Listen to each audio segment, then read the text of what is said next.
Dr Chammaï. Le débat annuel donc, de Being de cette année est sur la dépression. Pourquoi la dépression? Précisément parce qu'elle génère une grande controverse, une polémique très importante. Cette controverse est déjà dans le titre de M. Patrick Vallas, qui aurait dû venir, mais à cause d'un problème de visa, mais il est heureusement bien remplacé par Christian Dubuis. Et donc, la dépression n'existe pas, la douleur d'exister, oui. C'est de là, c'est ça ce que nous allons débattre, ce titre de M. Vallas. Est-il vrai que la dépression...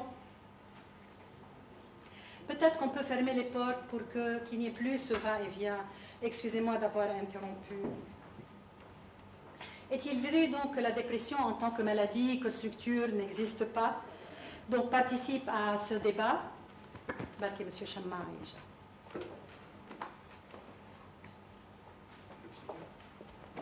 Oui, voilà. Je me suis arrêtée parce qu'il doit faire partie de nous. Bon. C'est de quoi donc nous allons débattre. Nous participons à ce débat donc Dr Chammaï. Je présenterai beaucoup mieux tous les participants, les intervenants tout à l'heure. Madame Dirani, Aouri Dirani, Monsieur Dubuis et Monsieur Sophia, que je présenterai tout à l'heure. Oui, non, ça va, ça va. Ça fait rien, vous pouvez vous installer. Très bien.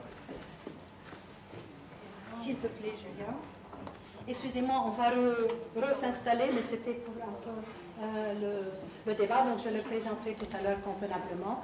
S'il te plaît, Julien. Donc, d'abord, assédie, à connotation morale, déjà dans l'Antiquité, au Moyen-Âge chrétien et jusqu'au XIXe siècle, du latin depressio. Le terme dépression n'est apparu dans le sens médical qu'au XIXe siècle, donc bien tard. Par rapport à assédie, elle faisait partie, l'assédie, c'est-à-dire l'oisiveté, la dépression, la mélancolie, faisait partie des 7 péchés capitaux du christianisme. Donc, selon les estimations de l'OMS, pourtant, la dépression est une affection qui concerne 350 millions de personnes. Elle peut entraîner de grandes souffrances, n'est-ce pas, une altération de la vie professionnelle, familiale, et elle peut conduire au suicide. Et l'OMS, toujours, estime à 1 million de suicides par an, de personnes qui souffrent de dépression. Oui, 1 million par an. Donc, la dépression, s'il te plaît, Julien, se présente comme j'ai inventé un mot, un néologisme, une dévie. Une absence de vie, une dévie. Pas une absence de vie, mais une dévitalisation, une dévie. Voilà, ça exprime mieux ce que je veux dire. À cause de ces troubles, bien sûr, physiques, qui sont des troubles de l'appétit, des troubles du sommeil, des troubles sexuels, etc. Des symptômes, bien sûr, subjectifs, une dépréciation de soi, une mésestime de soi, un sentiment de culpabilité, de persécution, etc. Et bien sûr une morbidité, des pensées morbides importantes, une psychologie, des symptômes psychologiques et comportementaux comme l'anxiété, le ralentissement intellectuel, l'indécision, etc. Et également soit une dépendance, soit un retrait social. Non, ce n'est pas donc dans les traits ou les caractéristiques de la dépression que nous allons débattre, ce n'est pas ça qui est en jeu, mais bien l'ambiguïté du terme. C'est une question de fond. La dépression est-elle une maladie? Telle est la question. Mais avant de commencer les débats, nous allons passer un petit film. Ce film appartient aux conférences TED. Les conférences TED sont une série internationale de conférences qui ont été, bien sûr, les meilleures ou considérées comme telles. Et ce sont des conférences en sciences, en arts, en politique. D'habitude, ce sont des conférences parler, dites, mais ce film, cette conférence à laquelle nous allons assister, qui ne prend que 10 minutes, 12 minutes effectivement, est au contraire un morceau de musique. Et nous allons comprendre un peu plus ce qu'est la dépression, enfin ce qu'est l'enjeu, ce que sont les enjeux du débat. Merci.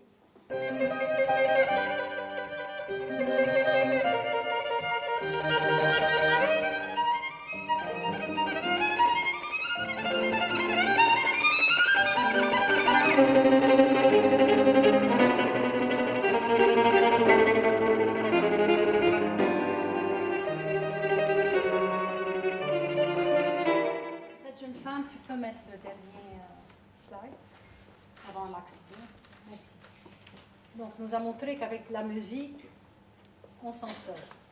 Docteur Rabia Chammai, vous êtes le directeur du programme national de santé mentale au ministère de la Santé publique, qui a été lancé en mai 2014 en partenariat avec l'OMS, l'International Medical Corps,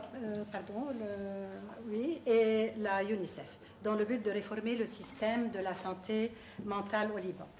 La stratégie est donc sur le site web, n'est-ce pas, du ministère. C'est ça, vous êtes psychiatre de formation, pratiquant à l'Hôtel Dieu de France, enseignant à la faculté donc, de médecine de l'Université Saint-Joseph. Vous avez un intérêt pour la santé mentale publique et la santé mentale dans les contextes humanitaires.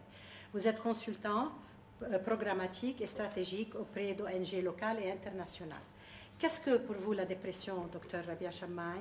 Quels facteurs biologiques, biochimiques, monoaminergiques, psychologiques, sociaux jouent un rôle dans la dépression? Bonjour, désolé pour le retard, je pense que je suis arrivé juste à temps. Merci.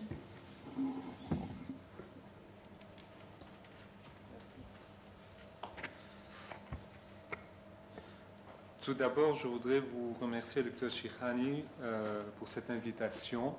Et je suis ravi d'être parmi vous et de faire partie de ce panel avec des collègues que j'aime beaucoup et aussi un centre dont je suis l'activité depuis quelque temps.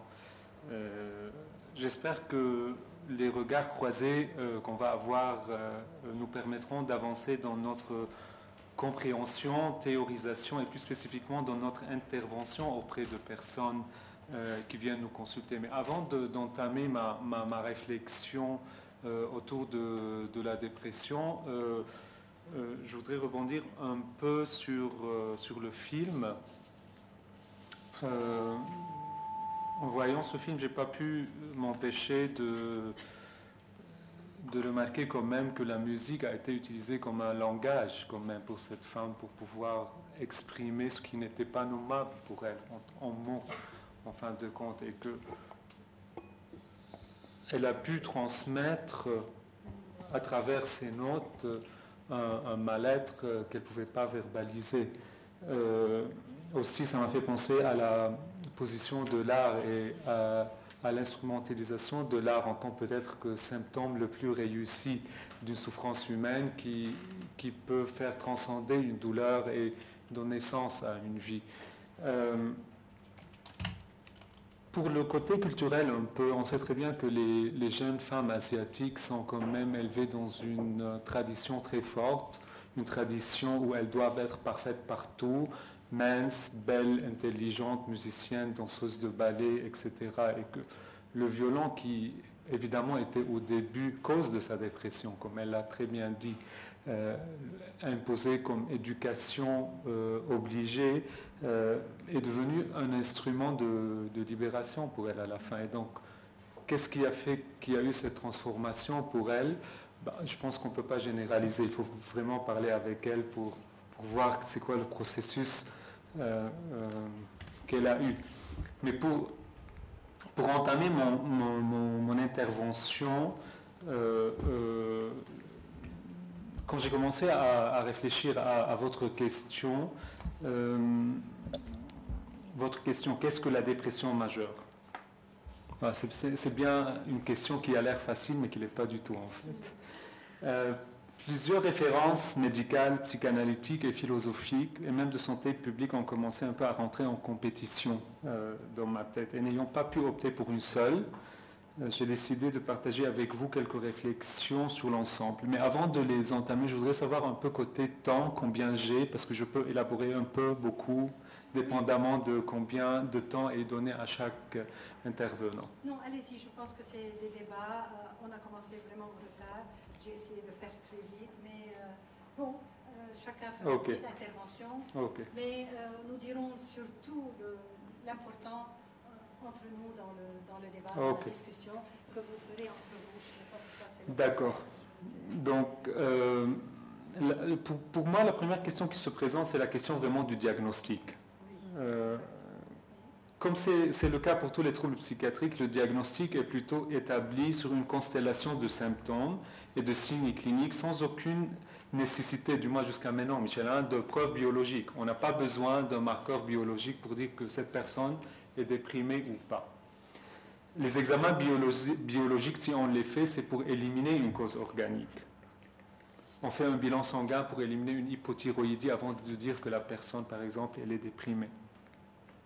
Pour le DSM, qui est la classification américaine, et l'ICD, une personne endeuillée, même bien qu'elle présente les mêmes symptômes, elle n'est pas déprimée. Pour le DSM-5, maintenant, le deuil n'est plus un critère d'exclusion. Donc une personne même qui vient de perdre quelqu'un il y a 3 semaines peut remplir les critères d'une dépression et on peut lui prescrire un antidépresseur.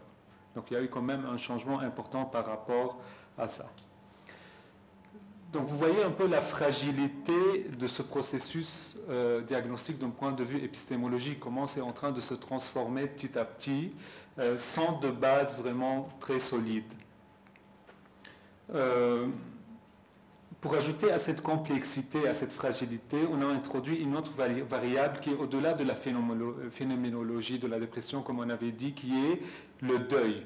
Donc, du moins pour la classification internationale, pour le moment, le deuil reste un critère d'exclusion. C'est-à-dire, si une personne elle est endeuillée dans les 2 mois, elle n'est pas considérée comme ayant une dépression majeure qu'il faut traiter par antidépresseur. Donc, une personne présentant une tristesse constante pendant plus que de 2 semaines, n'arrivant pas à prendre plaisir à la vie et présentant une fatigue physique, pourrait être déprimée seulement si elle n'a pas de maladie organique qui explique ce tableau et qu'elle n'est pas endeuillée dans les derniers 2 mois. Moi, je me base sur la classification internationale. Mais avant de continuer cette réflexion sur la dépression, j'aimerais bien aborder le mandat qui est donné à la psychiatrie actuellement par notre société. Depuis quelques siècles, c'était d'enfermer les fous. Il y a quelques décennies, c'est devenu d'éliminer la souffrance. Et là, maintenant, c'est d'éliminer la souffrance et de redonner le fonctionnement. Donc, un nouveau mandat nous est donné, c'est que les personnes qui viennent nous voir doivent fonctionner de nouveau. Bon, qu'est-ce que c'est le fonctionnement? C'est bien tout notre débat. Est-ce que c'est objectif, subjectif, dans le contexte, dans la culture? Est-ce qu'il y a une mesure particulière pour le faire? Aussi, enfin, on peut en discuter par la suite. Donc, pour la psychiatrie, donc, une personne ayant une dépression majeure est une personne ayant un nombre de symptômes non expliqués par une maladie organique ou par un deuil récent et qui n'arrive pas à fonctionner. Ça, c'est une dépression majeure, modérée à sévère. Si on oppose cette perspective médico-psychologique à une perspective psychanalytique, où la dépression liée peut-être à la perte de l'objet serait absence de symptômes, ou plutôt l'absence du symptôme de la personne, on peut facilement repérer le malaise et le malentendu qui pourraient exister entre différents professionnels de la santé mentale. Une autre perspective sur la dépression serait une perspective d'économie de la santé. Plein d'études ont pu mettre en évidence le coût des troubles psychiatriques sur l'économie de la santé et l'impact négatif que vous avez mentionné, Dr Shikhani, sur l'état de santé physique aussi. Par exemple, les complications médicales de la dépression dans le diabète et l'hypertension. En 2030, la dépression serait la 2e cause mondiale d'handicap. La première dans les pays développés et la 3e même dans les pays d'Afrique. Donc de nos jours, on assiste à une hausse inquiétante de la prévalence de la dépression majeure. La question que je me pose en tant que psychiatre travaillant dans la santé publique est la suivante. Peut-on se passer d'une analyse sociale de cette augmentation? Peut-on intervenir à un niveau individuel sans prendre en compte le malaise actuel dans notre civilisation? Je pense qu'on soit dans l'obligation éthique de mieux comprendre la dépression dans son contexte et de travailler en tant que professionnel aussi sur les déterminants sociaux qui sous-tendent actuellement ces changements dans notre société et qui font augmenter la dépression, tels que les conflits, les guerres, la pauvreté, l'éducation. Pour récapituler, la construction de la dépression en tant qu'entité nosographique a évolué dans le temps avec des critères ajoutés et d'autres omis, le tout pour faciliter le travail des cliniciens et créer un langage commun entre nous. Je reprends le thème proposé par vous, Dr Shirani, la dépression n'existe pas, la douleur d'exister, oui, pour rebondir dessus et dire la dépression n'existe que pour nous, professionnels, la douleur d'exister est la vérité du sujet qui nous consulte. Merci. Merci, Dr Chamani. Je voudrais simplement dire qu'il y a deux axes que nous traiterons dans la deuxième partie du traitement. Maintenant, nous travaillons sur la dépression. Voilà. Monsieur Dupuis, bonjour et bienvenue au Liban. Vous êtes psychanalyste, mais votre formation d'origine est artistique, littéraire, philosophique. Vous enseignez d'ailleurs en Master 2 à Arts Sup Paris, n'est-ce pas? Toujours, jusqu'aujourd'hui.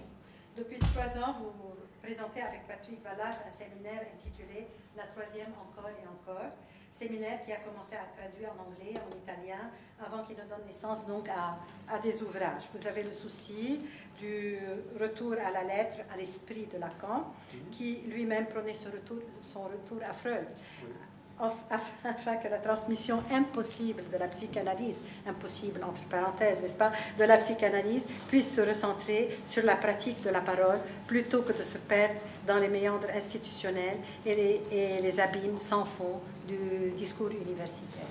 Et pourtant, vous êtes professeur. Que pensez-vous donc des affirmations du docteur Chamai, de ce film que nous avons vu? La dépression est-elle une maladie structurée? Fait-elle partie, au contraire, de l'organisation de structures psychotiques, perverses, névrotiques, etc.? D'abord, je voudrais dire que je suis très heureux d'être là avec vous, bien que ce soit Patrick Vallas, l'auteur de cet article un peu provocateur, pour dire que la dépression n'existe pas. Il faut oser quand même, et puis il faut être sûr de ses arguments, parce que sinon, ça paraît un peu léger. Donc, je suis venu parce qu'il avait un problème de visa, et donc nous travaillons ensemble depuis assez longtemps pour qu'il puisse me dire vas-y et explique un peu notre position psychanalytique. Bon, d'abord, je voudrais remercier monsieur le psychiatre de retranscrire la problématique de la dépression, pas uniquement en termes nosologiques et quantitatifs, mais de faire recours à un terme purement freudien, qu'il a prononcé lui-même, de malaise dans la civilisation. Donc effectivement, il est absolument impossible de penser quelque chose comme la dépression si on ne l'inscrit pas dans l'époque, parce que le sujet est un sujet historique. C'est-à-dire que déjà, malaise dans la civilisation de Freud, on peut imaginer que ça pourrait être perçu comme quelque chose en supplément de sa clinique subjective, mais non, c'est-à-dire c'est le corps même, c'est là où ça se passe. Chaque sujet est malade de l'époque. Et si effectivement ce titre-là, la dépression, n'existe pas, c'est bien parce que, en inscrivant le terme de dépression, on inscrit un ensemble de signifiants qui va avec. Et puis, évidemment, last but not least, on ne va pas développer là-dessus, mais c'est un business quand même énorme pour l'industrie pharmaceutique, parce qu'à partir de là, il y a toute une cohorte de petites pilules du Père Noël qui viennent faire leur apparition et qui viennent donc avec les anxiolytiques, les antidépresseurs, les somnifères, fournir vraiment un très très gros business à l'industrie pharmaceutique, qui est quand même le fer de lance du système capitaliste dans lequel on vit. Donc pour en revenir, pour pas trop développer et sortir du thème, d'abord je voudrais... Alors j'ai découvert ce film-là que j'ai trouvé absolument remarquable parce que vous avez là l'exemplification, on va dire, de la position psychanalytique pure. C'est-à-dire, qu'est-ce qui se passe si vous regardez correctement ce film et surtout si vous écoutez ce qu'elle dit. Alors, j'ai découvert là avec... D'abord, elle est en scène, sur scène. Elle se met en scène, elle se met en spectacle elle-même, habillée d'une robe rouge flamboyante. C'est-à-dire, c'est moi. Donc, voilà. Elle est soumise à une mise en scène. Alors après, on parlera un peu de ces aspects-là dans justement la culture aujourd'hui. C'est-à-dire aujourd'hui, chacun se met en scène soi-même. On voit bien que là, c'est une mise en scène, mais elle va plus loin que ça, parce que c'est une fille très intelligente et très sensible. Donc, en fait, elle va commencer par un morceau extrêmement violent et enthousiasmant. C'est-à-dire comme une palpitation extrêmement puissante qui la déborde sans arrêt. Ça, on retrouve là la forme, disons l'origine, parce qu'on va voir que l'aspect qu'on appelle dépression, qu'on peut appeler plutôt tristesse, nous, il est lié à un autre aspect qui le préfigure, cet aspect-là de tristesse, qui est une forme d'enthousiasme, dont le premier morceau apparaît comme quelque chose de très enthousiasmant. Et puis, ensuite, elle passe sur un morceau extrêmement triste, qui vous arrache presque les larmes, hein, parce qu'on sent qu'après cette exaltation-là, il y a effectivement un mouvement de retrait, une tristesse.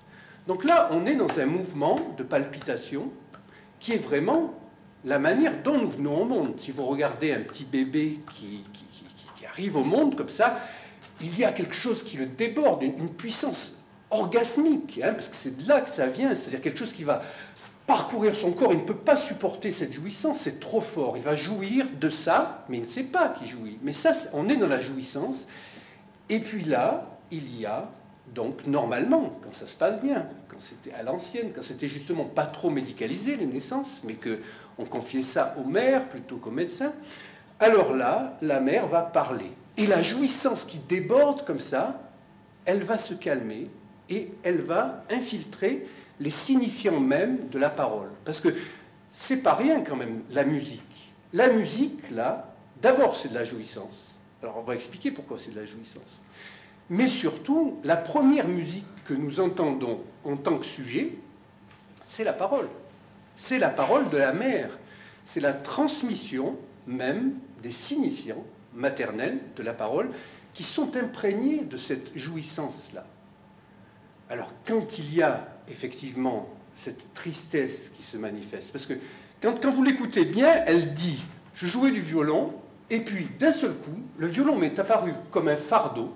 Et elle dit très précisément, ce que je jouais n'avait pas de signification. Très important, signification. Parce que la signification n'est pas le sens. Le sens, c'est la signification plus le non-sens.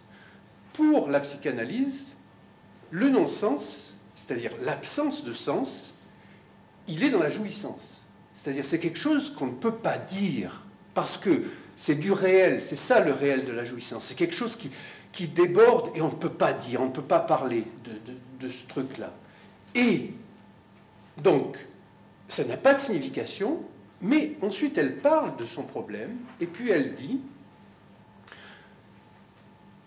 je vais vous expliquer ce qui s'est passé et puis vous allez voir, je vais vous jouer un morceau de musique et ce morceau de musique-là, vous allez voir que c'est du classique et We will rock you, comme The Queen, c'est-à-dire avec du classique.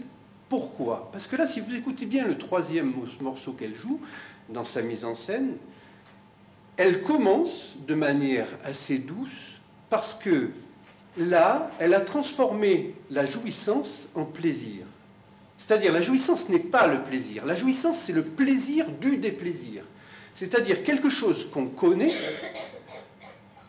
et dans quoi on va se réfugier, qui va revenir, parce qu'on le connaît, parce qu'on a peur de l'inconnu. Donc, la manière dont la parole peut apaiser et civiliser cette jouissance, c'est le terme même de Lacan, dans la troisième, par là, la mère va civiliser. Après, on reviendra sur la notion d'inceste aussi, qui est mal comprise, parce que le seul inceste possible, on en a parlé hier soir, c'est l'inceste entre la mère et le fils, parce que il y a une relation sexuelle là. Il n'y a pas de rapport sexuel, sauf là, c'est-à-dire dans ce rapport de transmission des signifiants par la parole de la mère à l'enfant. Et si elle ne lâche pas ça, il va devenir débile, parce qu'il va être pris dans les signifiants de la mère. C'est la seule... L'inceste n'est pas une loi comme un règlement du monde. C'est marqué nulle part, l'inceste. Donc c'est une loi orale, justement, parce qu'elle est liée à l'oralité et à la transmission de la langue. La langue est notre musique. La langue, hein, en un seul mot. C'est-à-dire la langue.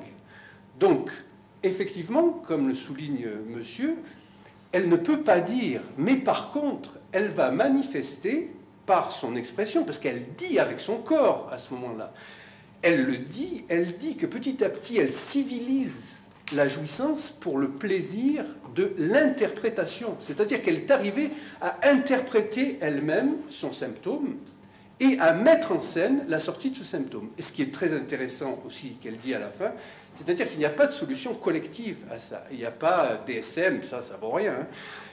Vous avez chacun le devoir de bien dire votre symptôme. Nous avons chacun le devoir de bien dire notre symptôme. Et ce qu'on appelle la dépression, la tristesse, il y a plusieurs étapes, je pense qu'on va y revenir après, parce qu'il y a plusieurs cas, bien sûr, de dépression, et il y a une gradation. Mais il y a surtout, dans le fond, pourquoi c'était considéré comme un péché? Parce que chez les anciens, il y avait déjà cette perception, peut-être parce que les signifiants n'étaient pas les mêmes, nous n'étions pas dans un monde où les signifiants dominants sont ceux de la mise en scène narcissique de soi-même dans le but d'obtenir un profit maximum et de domination, et ce n'était pas encore ça. Donc là, il y avait encore une perception que le fait de se situer dans le langage sans y aller complètement, c'était un péché. Il y a quelque chose qui ne va pas. Quand on va dans la langue, il faut aller jusqu'au bout dans la langue. Donc elle a fait ce travail. Je ne sais pas comment ça s'est passé, si elle a vu un psychiatre, un psychanalyste, comment ces choses-là ont pu advenir.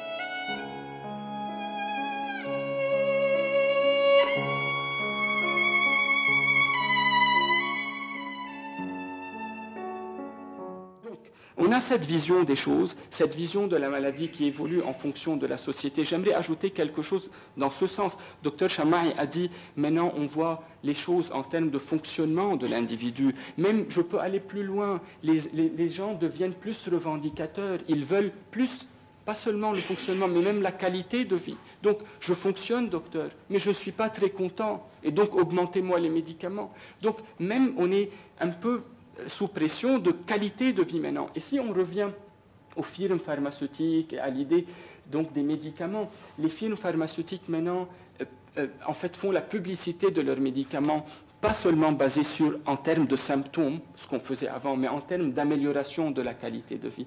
Donc la société met beaucoup de pression sur ça actuellement. Elle met beaucoup de pression.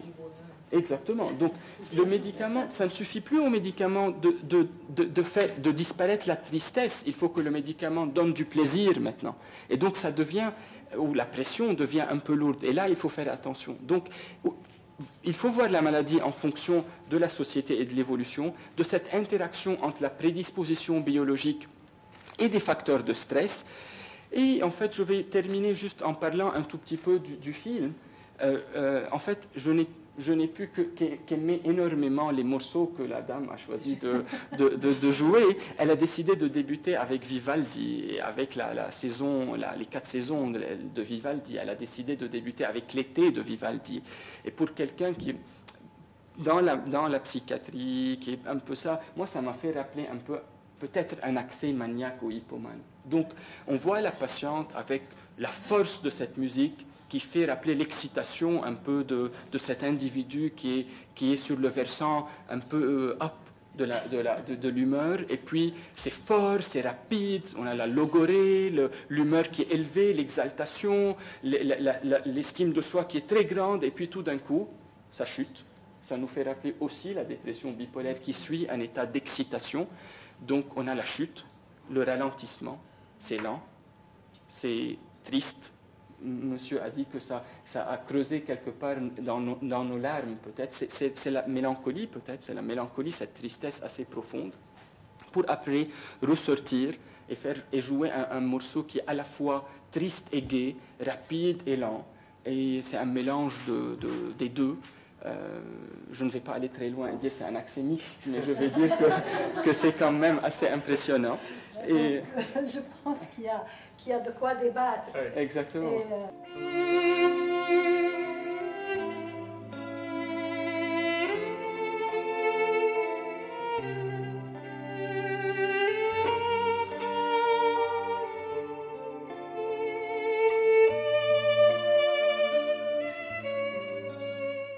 peut-être pouvons-nous lancer les débats. Donc à ma droite, il y a le psychanalyste, la psychothérapeute, la psychologue, et à ma gauche, les psychiatres. Je ne sais pas si vous voulez bien discuter ensemble de ce qui a été dit. Bien sûr.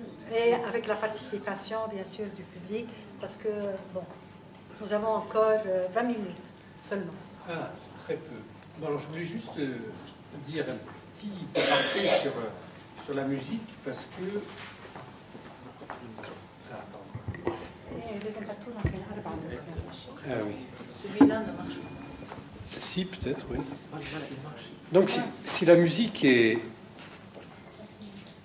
catégorisée du côté de la jouissance, c'est parce que justement, quand on en donne une interprétation, comme vient de faire monsieur, on lui donne une signification. Mais le sens, ce n'est pas la signification. Le sens, c'est la signification plus le non-sens, je vous l'ai dit tout à l'heure. Par exemple, l'hymne européen, qui est le 5e de Beethoven, c'est l'hymne de l'Europe. C'est le morceau, apparemment, choisi par la communauté européenne, et c'est le morceau préféré de l'Europe. Eh bien, il faut savoir que c'était le morceau de prédilection des nazis, tout aussi bien que le morceau de prédilection du Sentier lumineux, qui est un mouvement ultra-gauchiste d'Amérique du Sud, et aussi du dictateur coréen Kim Jong. Donc, si vous voulez, chacun met dans la musique sa propre interprétation. Mais en elle-même, justement, elle est ce moment avant de chuter dans la parole.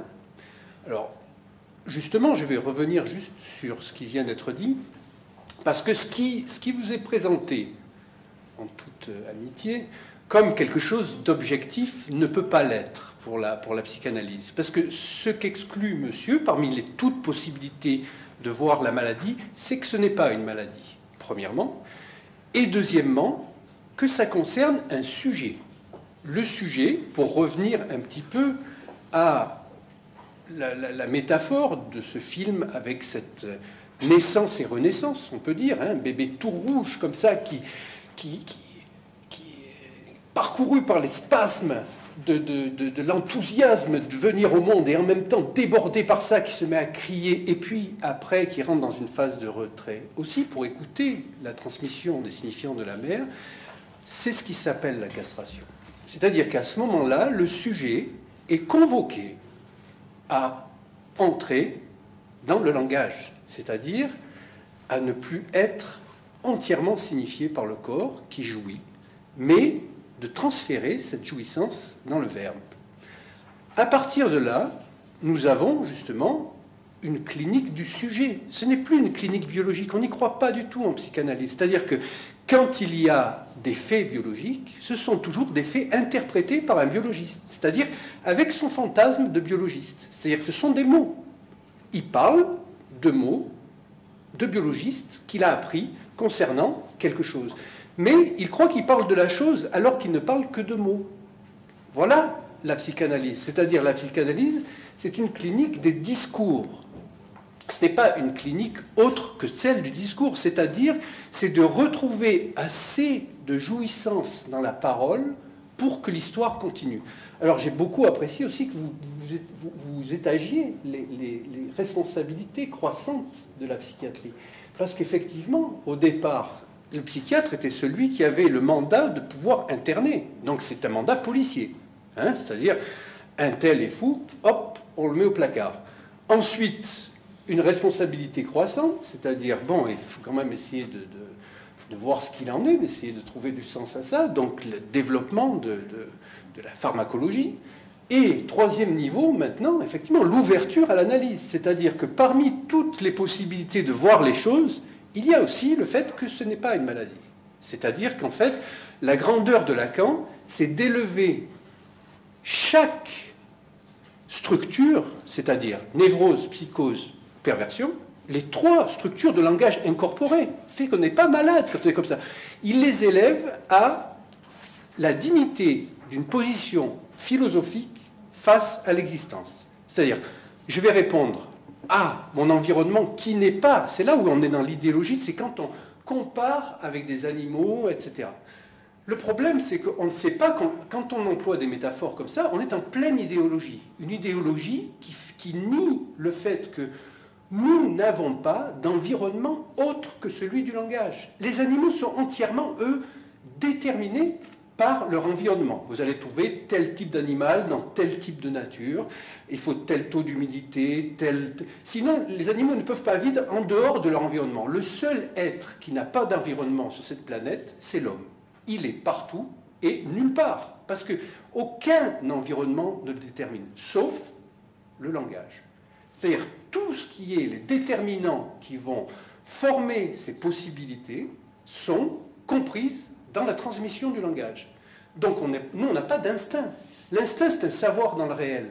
Un animal, il va savoir s'il va être la proie de tel autre animal ou s'il va pouvoir lui-même être le prédateur d'un autre. C'est inscrit déjà dans le réel de l'animal. Nous, il n'y a pas ça. Tout passe par le langage. C'est pour ça que pour la psychanalyse, il n'y a pas de génétique non plus. Ça n'existe pas. La seule transmission, c'est la transmission des signifiants. Tout passe. Alors effectivement, il y a de l'hérédité. Mais l'hérédité, elle est langagière. Selon les signifiants qui vous ont été insufflés par votre mère, ou le substitut de votre mère, mais qui jouait ce rôle-là, vous allez déterminer une position dans l'existence. Cette position, vous en êtes responsable. C'est ça le sujet. C'est-à-dire que vous n'allez pas attendre que quelqu'un aille vous trouver le remède miracle pour vous sortir de la galère dans laquelle vous êtes, parce qu'en fait, vous êtes sur Terre, comme dit Beckett, il n'y a pas de remède. Hein. Voilà, c'est ça, la maladie, c'est déjà d'être sur Terre. Donc, à partir de là, rentrez dans les possibilités qui vous sont offertes par la parole, en tant qu'elle est cette musique de l'être, comme on le voit là. Ce qu'elle ne peut pas dire avec les mots, elle le dit avec son corps et avec les sons. Mais on n'est pas encore là, justement, dans la parole. Mais la parole véritable, qui est une parabole, en fait, laisse flotter le sens. Dès qu'on est dans la signification, on fait chuter le sens. Si on reste dans la parole, c'est pour ça que l'interprétation, en psychanalyse, on reste dans la parole, par rapport à un sujet qui parle, on ne va pas lui dire, quand il amène quelque chose, ça c'est ça, ça c'est ça, ça c'est ta grand-mère, ça... Non, ça ne marche pas comme ça. Au contraire, c'est l'équivoque signifiante. C'est-à-dire, le sujet, ce qui définit le sujet, c'est d'être pris dans un discours. Son emprise génétique, on peut dire, mais généalogique, on dira là, puisqu'on rajoute le logos, c'est d'appartenir déjà a priori à un discours, qu'il ne sait pas qu'il appartient à un discours. Donc l'inconscience n'est pas l'inconscience. L'inconscience, c'est un savoir. Ce savoir que les animaux ont dans le réel, les êtres humains, eux, ils résident dans les mots. Et de faire sortir le sujet, de faire dérailler, de greffer un signifiant, de faire sortir de la chaîne de signifiance, qui l'entraîne dans toutes les pathologies dans lesquelles il va jouir, parce qu'on jouit de ces pathologies. La jouissance, je vous répète, ce n'est pas le plaisir, justement. Elle arrive à transformer une jouissance en plaisir par l'interprétation. Mais la jouissance, c'est le plaisir du déplaisir, parce que on va là parce que c'est la seule chose qu'on connaît. Donc on va remémorer. Même, elle remémore sa propre naissance, là. Donc l'interprétation, ça va être l'équivoque signifiante, c'est-à-dire faire dériver, sortir du discours, parce qu'en psychanalyse, la seule justement, qui ouvre à toutes les multiplicités, c'est le sujet qui est un sujet de vérité. Nous sommes travaillés, nous sommes des êtres travaillés par la vérité, parce que être des êtres de parole nous amène donc à être questionnés par la vérité et taraudés par la vérité. Voilà. Merci Christian Dubuis. J'ai vu que l'hibernation vous a mise en... J'adore les ours qui hibernent, mais je peux difficilement, bien que j'ai des côtés ours moi aussi, mais malgré tout, la comparaison a ses limites. Oui, l'inconscient est bien structuré comme un langage. Qu'est-ce que vous en pensez? Oui, certainement, l'inconscient est structuré comme un langage, mais je pense quand même que les maladies existent. Hein? On ne peut pas, à mon avis, tout peut être interprété, on est tous pris dans un environnement dans lequel nous venons au monde, qui nous transmet des valeurs, des identités, etc. Mais quand même, toutes ces personnes qui vivent dans un monde donné, dans une culture donnée, il y en a qui vont être plus fragilisées que d'autres. Il y a quand même des vulnérabilités. Et je pense que si on ne dit... Et que la personne, quand elle vient vers nous, elle vient parce qu'elle n'arrive plus. Parce qu'elle n'arrive plus. Elle ne vient pas par nous parce qu'elle a envie de venir, parce que c'est un luxe qu'elle se paye. Elle vient parce qu'elle n'arrive plus à s'adapter. Maintenant, est-ce qu'on a demandé à cette personne une hyper-adaptation ou est-ce que cette personne n'a pas suffisamment de ressources individuelles pour rebondir sur des situations? Tout cela, enfin, tout ça ne peut pas faire l'économie de dire, voilà, il y a des personnes qui souffrent, elles sont malades, elles ne sont plus fonctionnelles, on va essayer de les aider. Et les aider, parfois, ça peut passer par quelque chose de très concret. Quand quelqu'un est vraiment au fin fond du trou et que pour cette personne, la parole n'a pas encore lieu d'exister, déjà, et de venir dans un médicament peut donner un petit boost.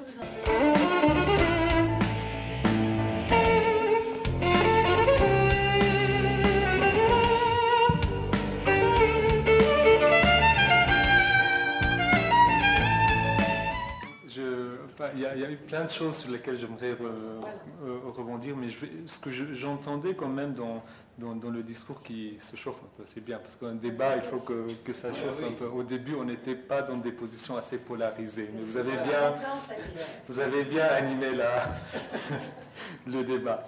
Donc moi, ce que j'entends quand je vous écoute, c'est quand même, c'est surtout deux positions philosophiques différentes. Il ne s'agit pas là d'une discussion au niveau de ce qu'on fait, ce que la psychanalyse fait.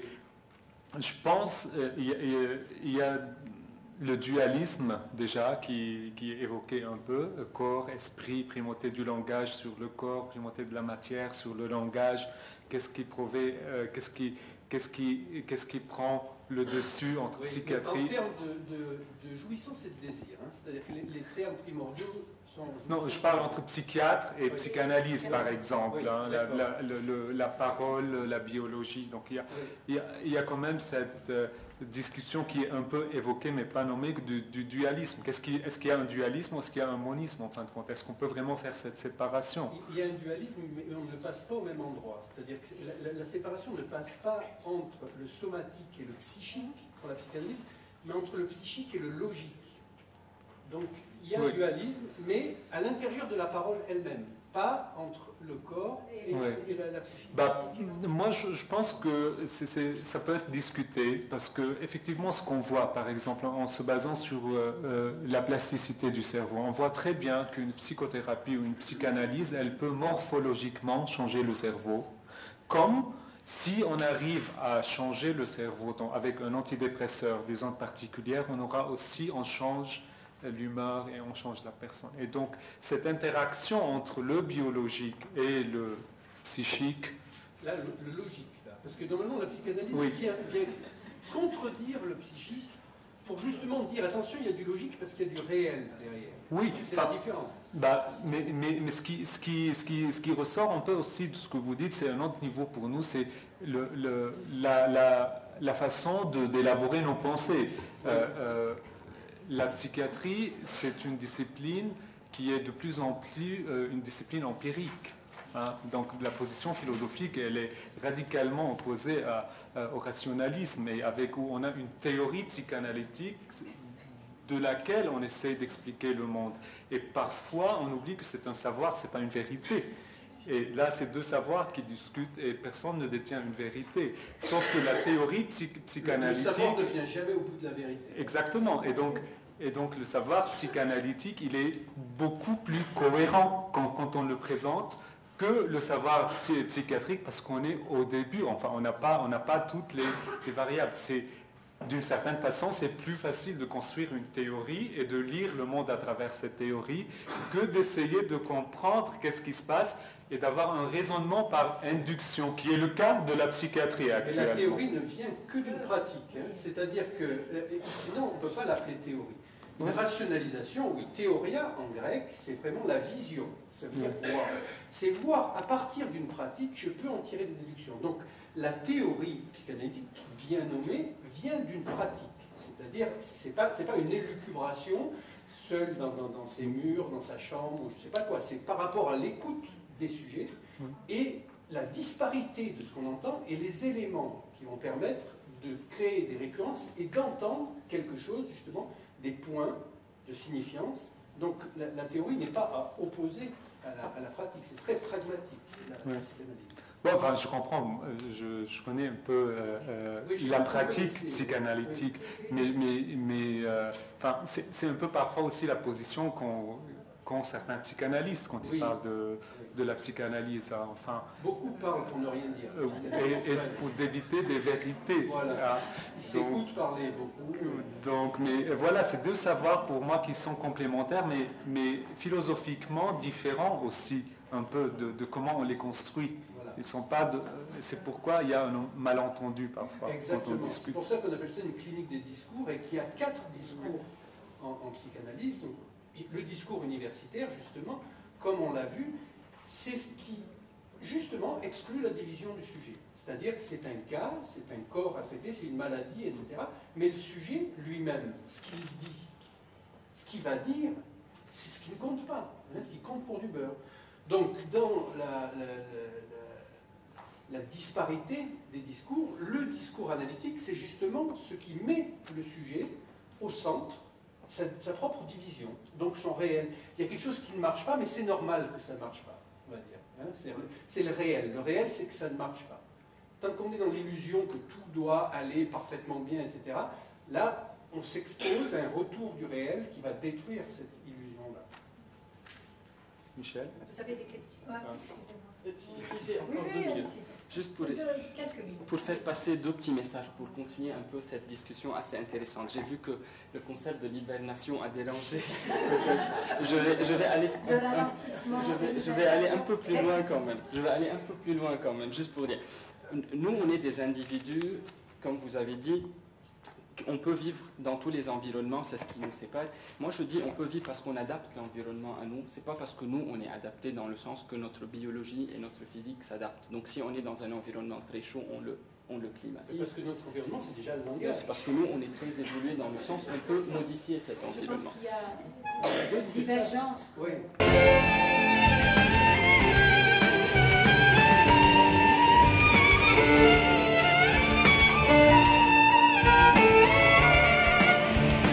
Tout le monde n'est pas à l'heure, j'ai l'impression. On peut fermer.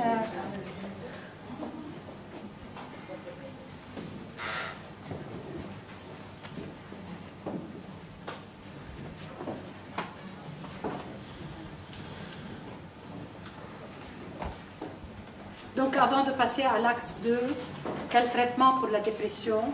Nous réduirons un peu. Peut-être nous écouterons vos questions et nous, enfin, ces messieurs, dames vont y répondre. Alors, il y avait beaucoup de questions. Rita, tu voulais poser une question? Non? Tu m'as dit tout à l'heure. Hein? Claude? Donc, bonjour de nouveau. Je voulais poser une question à monsieur le psychanalyste. Oui. Monsieur Dupuis. Le premier axe, vous avez parlé de la jouissance qui est le plaisir du déplaisir. Oui. Est-ce que vous pouvez un peu interpréter cette idée qui est jouissante quelque part? L'idée même est jouissance. Ok.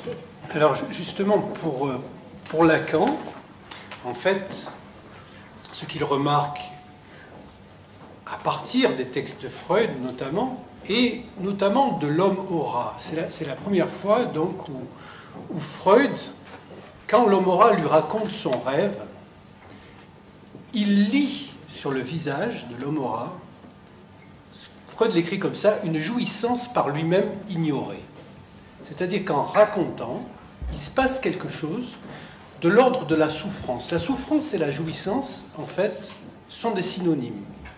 Aujourd'hui, dans l'acception contemporaine, c'est pour ça qu'on est très à cheval sur les mots en psychanalyse, parce que céder sur les mots, c'est déjà céder sur les choses. Donc Freud disait ne jamais céder sur les mots. Ici, en plus, vous êtes dans un lieu des théophanies au Moyen-Orient, c'est-à-dire le lieu de révélation de la parole en tant qu'elle est un dire qui va dire quelque chose sur l'être. Donc c'est pour ça qu'il y a un terreau aussi fertile, et je trouve que vous êtes très attentif à cette notion de parole, là, qui définit le sujet en psychanalyse. Au départ, donc, on va dire que si on reprend cette image de la naissance, il y a cette bipartition qui semble être entre le corps et la psyché de l'enfant. Pour évoquer cette notion de jouissance, c'est une notion très complexe parce que c'est une notion paradoxale. C'est-à-dire la jouissance, c'est tout autant quelque chose dont on ne peut pas se séparer, c'est-à-dire on n'arrive pas à s'en débarrasser, et en même temps, c'est quelque chose qu'on essaye tout le temps d'atteindre. Cette contradiction-là, en fait, ne peut être levée que quand on passe, comme Lacan, d'une logique modale à une logique nodale, c'est-à-dire avec des nœuds, pour comprendre avec les nœuds borroméens, et la bande de Möbius, c'est-à-dire que c'est le recto et le verso d'une bande de Möbius. Nous sommes topologiquement inscrits sur une bande. La jouissance, en gros, on va dire que c'est lié au corps. Et au départ, pour reprendre cette image de la naissance, du petit bébé qui est en train de naître, on peut dire qu'il est parcouru par quelque chose de l'ordre d'une jouissance qui va le déborder et qui va le faire crier, qui va même le faire hurler. On va retrouver ça donc ensuite dans un déplacement sur la jouissance sexuelle. Il y a par exemple nombre de femmes qui n'arrivent soi-disant pas à jouir, c'est-à-dire qu'en fait elles ont peur justement de quelque chose qui les dépasserait et dans lequel elles s'annihileraient en tant que sujet. Parce que c'est quelque chose qui justement se définit en polarité avec le sujet. Le sujet, lui, il a quelque chose à voir avec la parole. La jouissance, c'est là où il n'y a plus de parole. Donc, la jouissance, elle a ces deux versants, quelque chose que l'art, puisqu'on a parlé d'art, va essayer d'atteindre. Par exemple, Cézanne, quand il peint une pomme, il essaye de peindre la pomméité de la pomme, c'est-à-dire ce qui fait que la pomme est pomme, même s'il n'était pas là pour la peindre. Exactement de la même manière, Baudelaire essaye de décrire le monde tel qu'il se donnerait à voir s'il n'était pas là pour l'écrire. Donc il y a quelque chose de l'ordre d'une jouissance qui échappe tout le temps. C'est le grain de sable de l'énonciation, en quelque sorte. C'est ce qui fait justement la notion de sujet, que le sujet, il a deux aspects. Un aspect symbolique, puisqu'il est pris dans le discours, et il a un aspect réel, parce qu'il faut avoir un corps pour être sujet. Parce que le corps jouit. Et ensuite, dans l'enseignement de Lacan, donc, qui est un enseignement dialectique sur 30 ans, au début, il dit « la jouissance est interdite en tant que telle à tout sujet », puisque le signifiant va interdire la jouissance. Donc on peut dire, si on reprend cet exemple du bébé qui est en train de naître, donc il est pris dans la jouissance de son corps, sa mère va lui parler, lui prononcer des mots, l'infusion de cette jouissance va rentrer dans les signifiants eux-mêmes de la langue, et au fond, à ce moment-là, il y a une civilisation de la jouissance, ça va être civilisé, ça va donner le plaisir. Donc le plaisir, en fait, c'est un bord de la jouissance. C'est le bord accepté et acceptable de la jouissance et qui se définit par rapport au désir. Le désir fait limite à la jouissance pour donner le plaisir. Au-delà, la jouissance, ça commence au chatouillis et ça finit à la flambée d'essence. Donc, au-delà, il y a quelque chose qui dépasse le sujet, parce qu'on va voir après dans la médication, entre guillemets, de la dépression, qu'est-ce que ça veut dire sur le plan du sujet, cette fois, quelque chose qui le dépasse à ce point qu'on ne peut rien en dire, en fait. Et on y revient, les gens y reviennent, parce que c'est la seule chose qu'ils connaissent, et le reste leur fait extrêmement peur, parce que le langage n'est pas balisé, c'est-à-dire que les signifiants ne sont pas correctement mis en place. C'est pour ça que la psychanalyse est une clinique du discours. Non. Le corps lui-même, pour la psychanalyse, on ne peut pas intervenir directement sur le corps. On peut, bien sûr, mais on va déplacer les symptômes infiniment. Parce que, en fait, ça commence par le fait que le corps est entièrement colonisé par le signifiant. À partir de ce moment, au départ, où l'enfant va entrer en tant que sujet dans le langage, il va être dans le désir de l'autre, qui est sa mère, il va prendre ces signifiants-là, elle va lui parler, elle va lui dire, et il va entendre le son, il va entendre cette musique-là. À ce moment-là, sa jouissance va passer par le signifiant. Donc au début, là, Kant dit le signifiant interdit à la jouissance en tant que telle, c'est-à-dire à son excès corporel. Ensuite, le signifiant non seulement autorise, mais il n'y a que là qu'elle peut se prendre, parce que là, elle est conforme à la loi.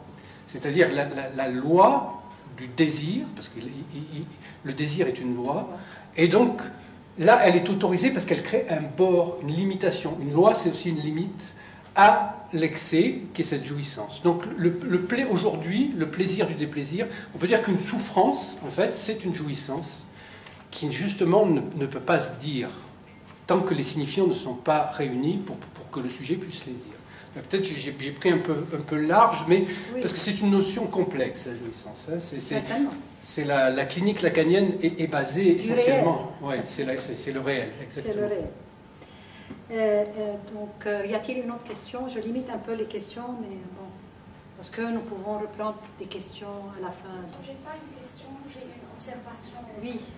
Au niveau de la transmission, si on veut continuer un peu l'idée de Dr. Girani, au niveau de la transmission du symptôme de la dépression, on remarque bien dans le milieu clinique combien il y a cette transmission de tout ce qui est archétype de la culture.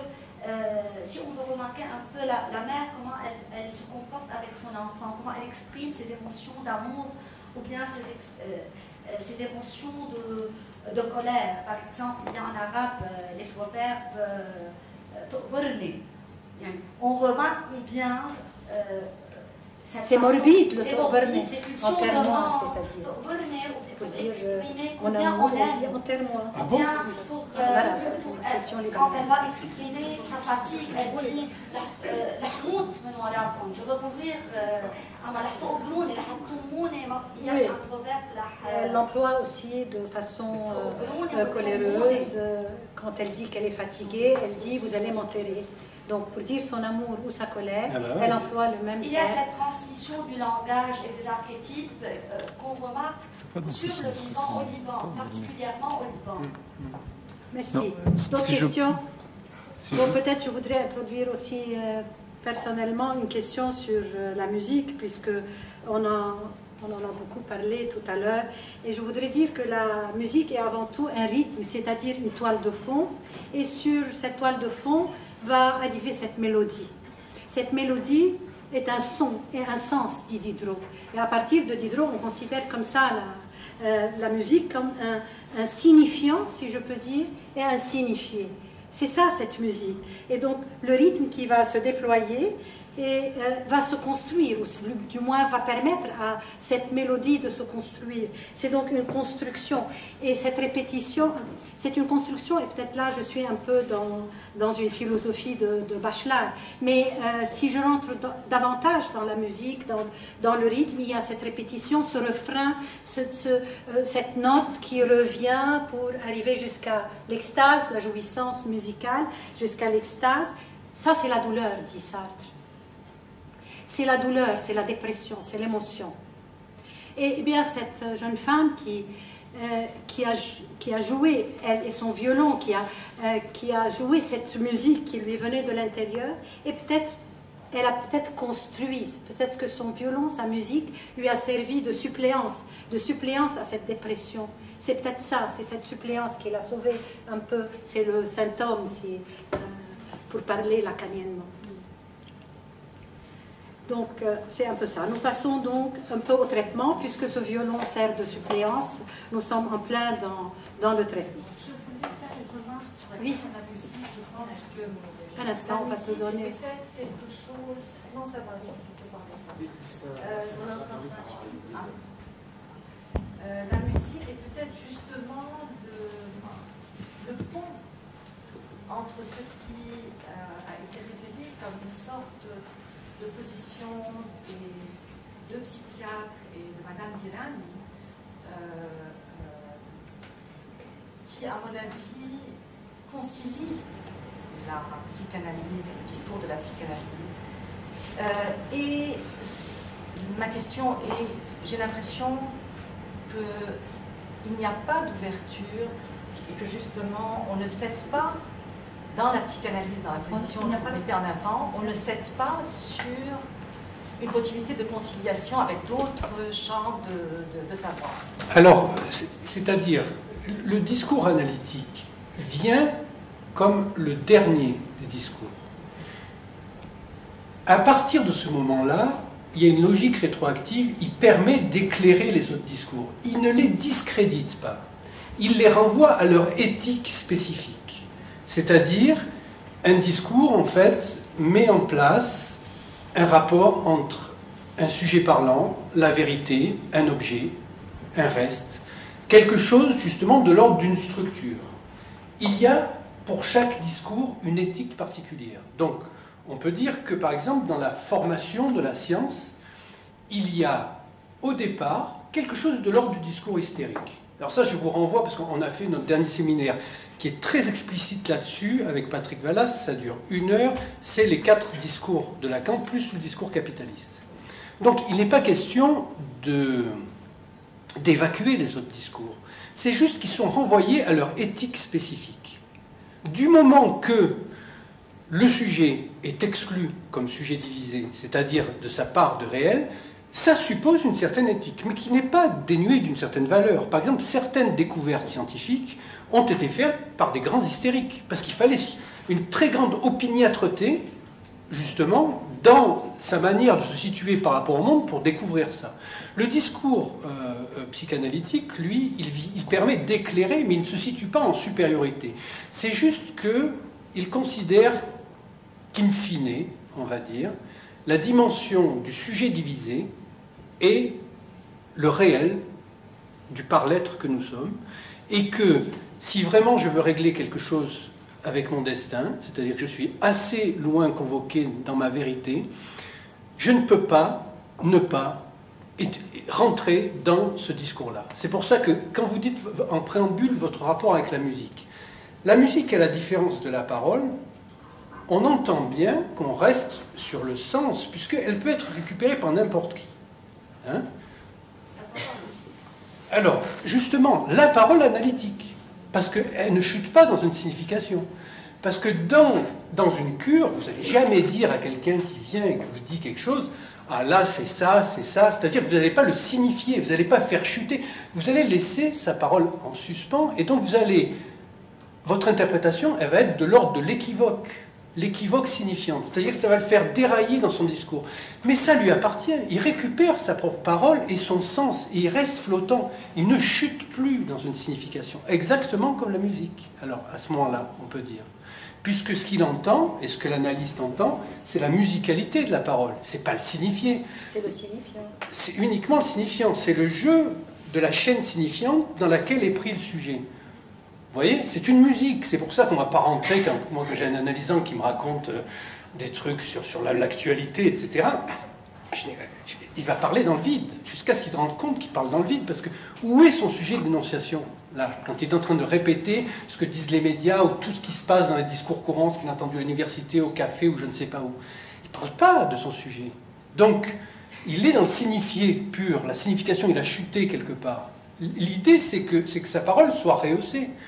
Donc la psychanalyse n'est pas un discours qui exclut, mais qui permet d'éclairer les autres discours qui l'ont précédé. Il a fallu quand même plusieurs siècles, des millénaires, pour arriver à la subversion freudienne qui permet de saisir à quel point notre sujet est divisé.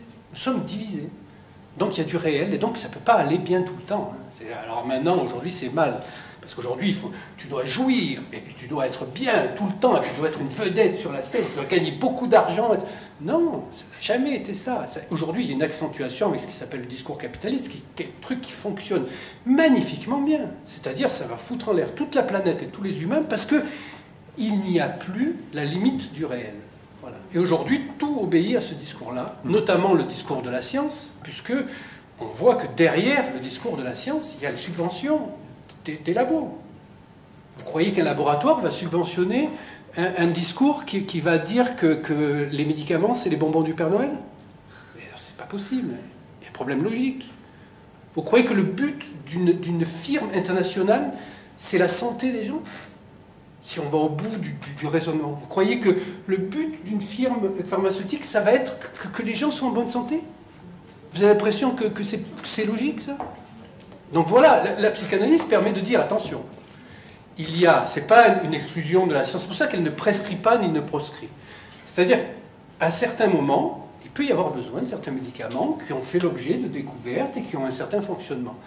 Mais que ça devienne une habitude et que ça vienne à la place de la parole, non, jamais à la place de la parole. Si on prescrit un antidépresseur, à la limite, pourquoi pas, à un moment, sur une période courte, mais alors, il faut voir le patient, et il faut essayer de le faire parler, puis il faut essayer de sortir de là. Il ne faut pas lui renouveler son ordonnance tous les mois.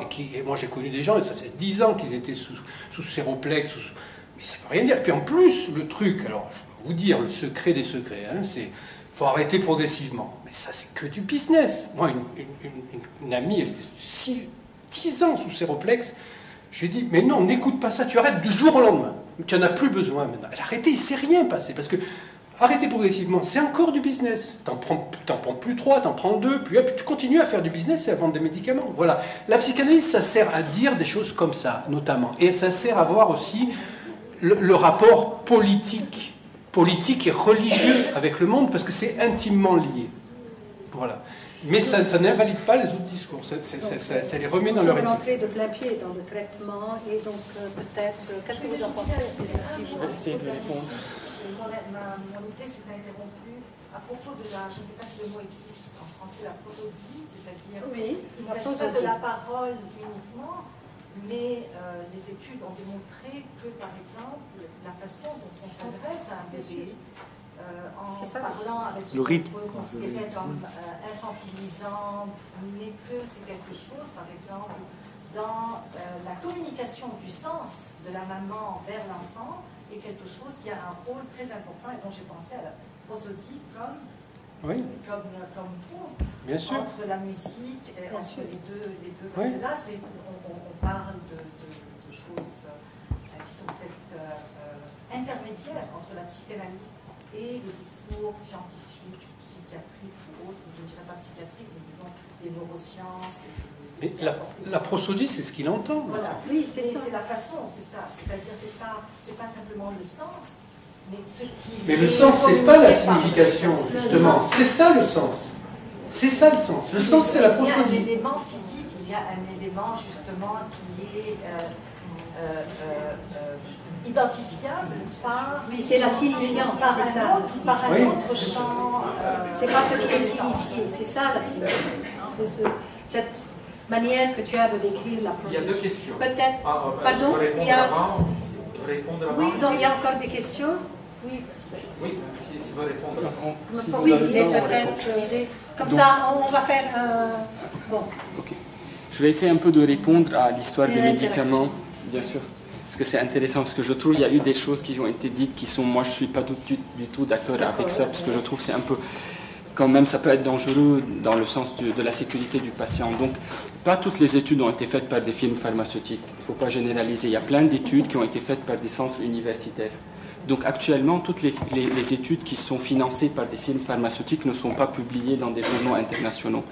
Dans le sens, sinon, ça doit être marqué.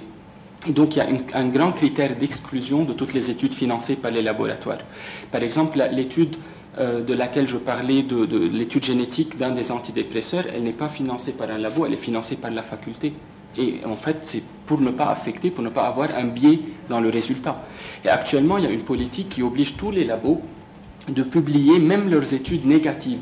Dans le sens, si on fait une étude et qui montre que l'antidépresseur n'est pas efficace ou leur antidépresseur n'est pas efficace, actuellement, ils sont obligés de la publier. Parce qu'avant de démarrer l'étude, ils doivent avoir la permission de la faire. Et donc, quand ils ont la permission, ils sont obligés de publier les résultats. Et donc, moi, je ne suis pas d'accord, donc on ne peut pas généraliser à ça. La deuxième chose, l'histoire de l'arrêt des médicaments. Si on a eu quelqu'un qui n'a pas du tout eu d'effet secondaire, moi je suis content pour votre amie, elle n'a pas eu d'effet secondaire, elle n'a pas... Donc, mais plein de gens peuvent rechuter. L'arrêt du médicament se fait de façon brutale. Mais ce n'est pas l'arrêt brutal qui provoque la rechute, c'est le fait qu'il n'y ait pas de passage sur le plan de la parole. Je suis d'accord avec l'importance et la nécessité de la prise en charge globale qu'on appelle biopsychosociale. je suis tout à fait d'accord avec ça et je suis même quelqu'un qui pousse dans ce sens parce que ce n'est jamais juste biologique. Mais des fois, et en fonction de la patiente, en fonction de son histoire, en fonction du nombre de rechutes qu'elle a eu avant, de son histoire familiale, des fois on a des médicaments qui ne doivent pas être arrêtés parce que on revient à l'idée de cette interaction entre l'histoire personnelle et la prédisposition biologique. Des fois, on a des gens qui peuvent chuter même sans facteur de stress. Et on a vu des gens qui étaient déprimés à chaque fois qu'on arrêtait l'antidépresseur, malgré des prises en charge globales, dans le sens avec une psychothérapie, une intervention sociale. Donc, plein de fois, on réussit à arrêter le médicament. On œuvre dans ce sens, on travaille toujours dans ce sens, donc dans le sens de si on a besoin d'introduire des médicaments pour de courtes durées, des durées acceptables dans le sens de la prévention des rechutes, mais quand même en gardant en tête l'idée et la possibilité d'arrêter ce médicament. Mais il ne faut pas généraliser dans ce sens. Il y a des gens qui ne peuvent pas arrêter leurs médicaments et qui vont rechuter. Les gens qui n'ont pas accès à la possibilité d'une parole, effectivement. Non, là, vraiment, je ne suis pas d'accord dans le sens qu'il y a des gens qui ont accès et qui bénéficient d'une prise en charge dans ce sens et qui n'arrivent pas à le faire parce que... Parce qu'on parlait justement de prise en charge. Les mots sont importants, c'est-à-dire qu'on prend en charge sa parole. Mais la différence, c'est s'il parle sa parole, il n'est pas pris en charge, c'est-à-dire qu'il assume sa position de sujet. Ça, c'est une dimension psychanalytique. C'est-à-dire un psychanalyste ne prend pas en charge un analysant, jamais de la vie. C'est-à-dire qu'il va se retrouver l'analysant. D'ailleurs, on dit un analysant, on ne dit pas un analysé. Hein. On n'analyse personne. L'analysant s'analyse lui-même, c'est-à-dire il se prend en charge. Là, on est d'accord. Non, mais ça ne va pas changer. Donc, dans le sens que même s'il est sous médicament, il se prend en charge. On est avec parole ou sans parole. Non, je suis avec parole, mais même si lui, il se prend en charge. Si je peux aussi continuer cette réflexion. Monsieur le médiateur. Là, pas tout à fait. J'ai la médiation maintenant. Non, il s'est présenté comme médiateur. Non, mais il ne le sera pas, je pense. C'est vrai que la psychanalyse ne prend pas en charge, mais parfois elle nous délègue. S'il y a un risque suicidaire, bah vous dites « Ah, prenez en charge ». Jamais un vrai psychanalyste, non. Il y a beaucoup on reçoit plein de psychanalystes, non, mais il y a beaucoup qui des analysants, psychanalystes qui ne le sont pas du tout. Ça, c'est la réalité. C'est le problème, oui, c'est la réalité, c'est le problème. Et qui nous réfèrent des gens déprimés qui ont un risque suicidaire, qui nous disent bah, là je pense que ça serait bien de leur prescrire un médicament. Ça, c'est impossible que ce soit un analyste. Je ne définis pas un analyste comme ça. Ça, c'est quelqu'un qui s'est peut-être auto-défini comme analyste. Parce que ça... Non, mais quand c'est ce qu'il dit, tout psychanalyste se réclame de lui-même. Donc, comment vous pouvez dire que c'est le psychanalyste? Mais parce que ça, c'est une interprétation que fait celui qui ne comprend pas que de lui-même, c'est du réel et de la responsabilité absolue. Mais là, La psychanalyse est uniquement une thérapie par la parole, mais certaines psychothérapies peuvent envoyer chez... Des psychothérapeutes et des psychanalystes. Moi, j'en ai reçu. Mais alors, ça, c'est un emploi abusif du terme d'analyse. Qu'est-ce que vous faites de quelqu'un qui a un risque suicidaire chez vous, sur le divan? S'il est avec moi, je l'assume intégralement. Je ne vais pas... Qu'est-ce que ça veut dire? Dénier mon propre engagement éthique et subjectif. Ben, je vais l'écouter et je vais essayer de l'interpréter. Il vous dit, je rentre chez moi, je me flingue. Alors, il faut distinguer le suicide de l'annonce du suicide, de la tentative de suicide. Oui, mais ça, c'est une façon. Qu'est-ce que vous faites? Du suicide d'un psychotique, ce sont des choses très différentes. C'est-à-dire, il y a un acting out, comme ça, et puis il y a des passages à l'acte. Ce sont des choses très différentes. Et je n'ai pas de méthode. Il n'y a pas de recette. Ça n'existe pas, les recettes, nulle part, en fait. Sauf pour la cuisine. D'ailleurs, elle est très non, mais pas de recette. Mais alors, il n'y a pas. Il faut écouter, c'est tout. Non, mais dans une société où on est tenu... par notre contrat social, à l'assistance de personnes en danger. Comment vous vous positionnez dans ce cas-là? Mais j'assume intégralement ma position d'analyste à ce moment-là. Si j'ai affaire à qui est hors la loi dans ce cadre? Mais il n'y a pas de loi autre que le désir pour l'analyste. C'est-à-dire que c'est ça. Et la loi sociétale? Mais la loi sociétale, ce sont les règlements du monde. Ça n'a rien à voir avec la loi éthique. Ça, c'est un problème absolument psychanalytique majeur. C'est-à-dire que c'est là où, justement, la traversée... Pourquoi ce ne sont pas des psychanalystes que vous décrivez? Parce que, justement, ils ne s'autorisent pas d'eux-mêmes. C'est-à-dire qu'ils ont besoin de se mettre sous une loi. S'ils s'autorisaient d'eux-mêmes, ils assumeraient pleinement et entièrement le fait que se déclarer psychanalyste, ça veut dire de se retrouver dans ce cas de figure-là et de ne pas chercher à s'abriter derrière une loi sociale. Voilà. Et à ne pas prendre assistance à ce sujet. Mais alors après, c'est comment, qui rend assistance et comment? Ouais. Alors, peut-être, en psychiatrie, il n'y a pas de suicide? Non, mais on a une indication, non. par exemple. C'est pas c'est la position qu'on prend par rapport à ce suicide. On a une obligation de moyens, pas de résultats. En tout cas, la médecine, on n'a pas une obligation de résultats. On n'est pas tenu de guérir. On est tenu de pourvoyer tous les moyens possibles qu'on a en tant qu'homme de science. Enfin, parce que c'est une science, effectivement. Ce n'est pas seulement une... Mais le psychanalyste aussi n'est pas tenu de guérir, ni même de prendre en charge. Non, mais non, je parle là du contrat qui est au-delà de nos disciplines, et qui est le contrat dans lequel on s'inscrit, qui est le contrat social. Non, on s'inscrit dans ça. Et justement, le projet de la psychanalyse, c'est justement en ça que... Elle ne s'inscrit pas dans ce contrat social, la psychanalyse? Non. Et pourquoi? Parce que justement, son projet, c'est de définir un nouveau contrat social. C'est-à-dire d'invalider ce qu'on appelle la réalité. Parce que pour la psychanalyse, il n'y a pas de réalité. Donc ce serait une position, enfin si on veut reprendre les structures de Lacan, ce serait une position quoi par rapport à la loi à la psychanalyse? Mais ne se définit que par rapport à la loi du désir. Donc à partir de là, normalement, quand on est allé au bout de son analyse, on est passé par ce qui... Non, par rapport à la loi sociale, elle se positionne où? Contre, avec... Au sujet, en déni... Non, à côté. C'est-à-dire qu'elle ne prend pas en compte les impératifs de la loi sociale. C'est seulement par rapport au sujet. C'est seulement par rapport au sujet et au désir, rien d'autre. Subversion du désir. C'est totalement subversif, mais c'est pour ça que c'est autant de mal à passer. Vous vous rendez compte comme c'est révolutionnaire? C'est-à-dire c'est le projet d'une nouvelle forme de société, parce que c'est le projet de redéfinir le rapport à la réalité. Pour la société existante, la réalité existe. Vous décrivez une réalité. Vous prenez des chiffres, vous dites il y a tant de gens dépressifs. Vous l'avez dit tout à l'heure, 350 millions de dépressions, 1 million de trucs. Ça, vous appelez ça une réalité. Voilà. Pour la psychanalyse, en fait, ça, c'est votre parole, c'est pas une réalité. C'est-à-dire, il n'y a de réalité que médiée par un sujet qui la parle. C'est votre réalité. Voilà. Vous pouvez dire, mais elle est partagée par plein, regardez, on est 350 millions, etc. La psychanalyse, peut-être, mais en tout cas, si vous en parlez, et que sur le divan, vous parlez de ça, vous parlez de votre sujet, de la manière dont votre sujet est pris dans un discours. Donc, à partir de là, la psychanalyse a pour projet de redéfinir, de rectifier les sujets, le rapport des sujets au réel. Donc, il ne peut pas prendre en compte les lois, surtout que les lois, il y a toutes sortes de lois plus extravagantes. Vous voulez que je vous cite la panoplie des lois extravagantes qu'il y a? Vous savez que là, rien qu'en France, on n'est pas le pays le plus débile, mais quand même, donc il y avait une loi qui devait être votée d'interdire les feux de cheminée à Paris. Donc c'est toutes les lois depuis Montesquieu, les lois superflues affaiblissent les lois nécessaires. On est dans une activité hyper législative, hyper juridictionnelle, hyper procédurière.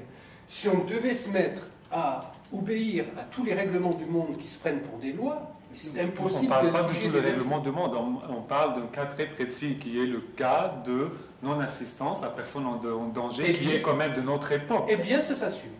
Un psychanalyste l'assume. Oui, mais Madame de Diran, moi j'ai juste envie de dire que c'est une position philosophique, et qu'on est ailleurs.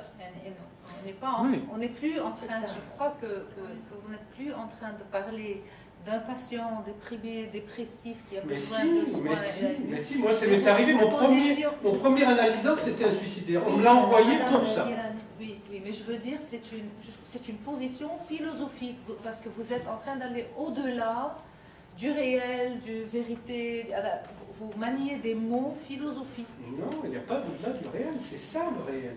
On y accède par la parole et nulle part. Mais la psychanalyse, elle est subversive de la loi, alors. C'est bien ça ce que vous avez dit.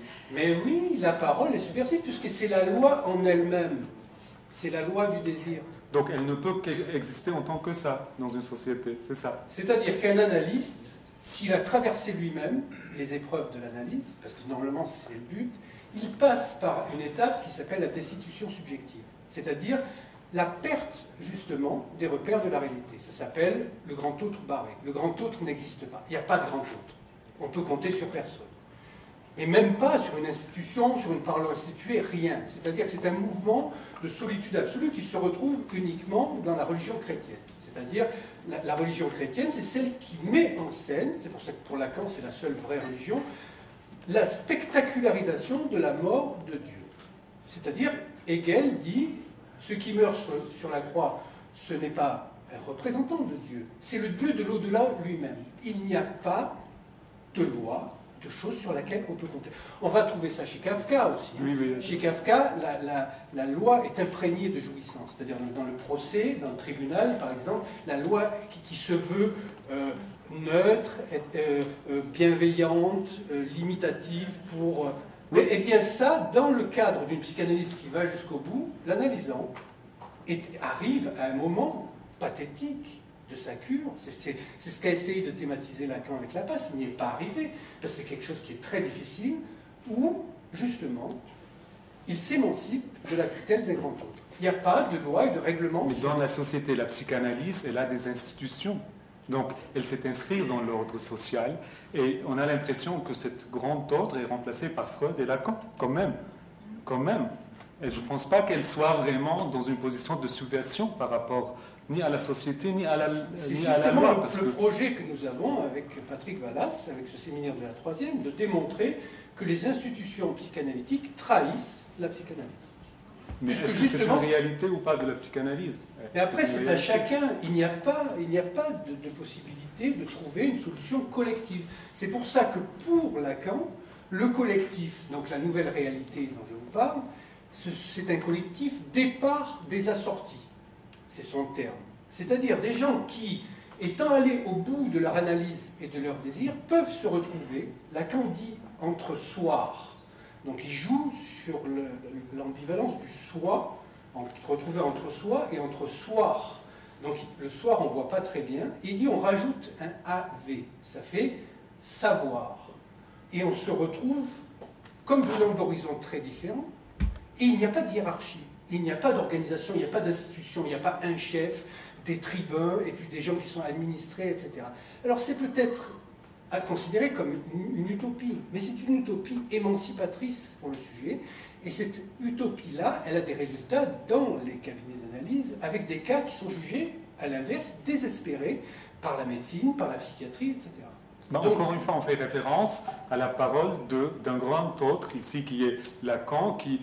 Sa parole a été transformée quand même en un discours qui est à ne pas même questionner pour plein de psychanalystes. Au contraire, pour plein de psychanalystes. C'est ce qu'on voit. Mais c'est vrai, c'est ce contre quoi on s'érige et pourquoi on a fait ce séminaire de la 3e et pourquoi je me suis retrouvé là aussi aujourd'hui. Parce qu'on représente justement ce retour à la lettre et à l'esprit. C'est-à-dire à la lettre et à l'esprit. Donc, la lettre et l'esprit de Lacan, de son enseignement, c'était ça, c'était hyper subversif. Aujourd'hui, par exemple, il y a des gens qui veulent bien parler de la psychanalyse lacanienne, ils ne veulent pas entendre parler de Marx. Lacan est un très grand lecteur de Marx. C'est-à-dire qu'il tire même un de ses concepts majeurs, qui est le plus de jouir, justement. C'est-à-dire que, pour revenir au plus de jouir, donc évidemment, quand l'enfant ne peut plus jouir de son propre corps et que ça passe dans la langue, c'est l'ambivalence du français du plus et du plus. Il y a un plus de jouir dans la parole et il y a un plus de jouir du corps. C'est-à-dire la jouissance mortifère, ruineuse, dont il ne pouvait pas venir à bout, elle passe dans la parole. Donc, oui. Qu'est-ce que vous pensez de cette subversion psychanalytique? Moi,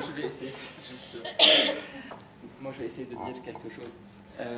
Moi, j'ai peur du message qui peut passer à tout le monde, parce qu'on a plein de psychologues, de psychothérapeutes ici. C'est un message qui peut être dangereux. C'est le deuxième message qui peut être dangereux. Un patient qui est... Nous avons deux dangers.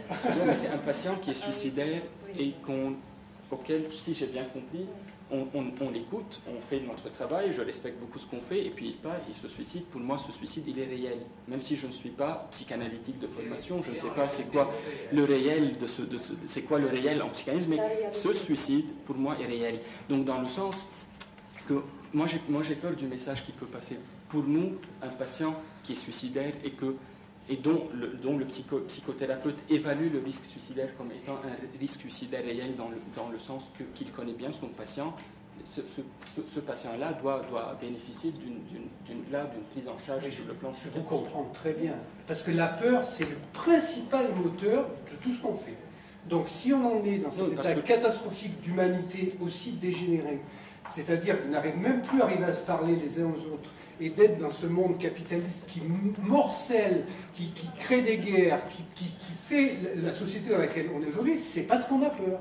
On est tous pétés de trouille. Et normalement, la psychanalyse, c'est qui se permet, dans un premier temps, de maîtriser un peu cette peur, et d'avoir peur pour les autres.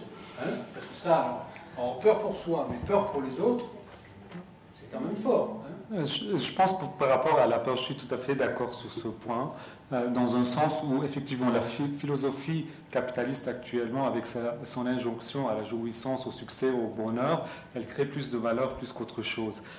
Par rapport aux médicaments et aux firmes pharmaceutiques, encore une fois, moi ma position, elle est très connue par rapport à ça. Je suis très opposé aux firmes pharmaceutiques et à leurs interventions en général.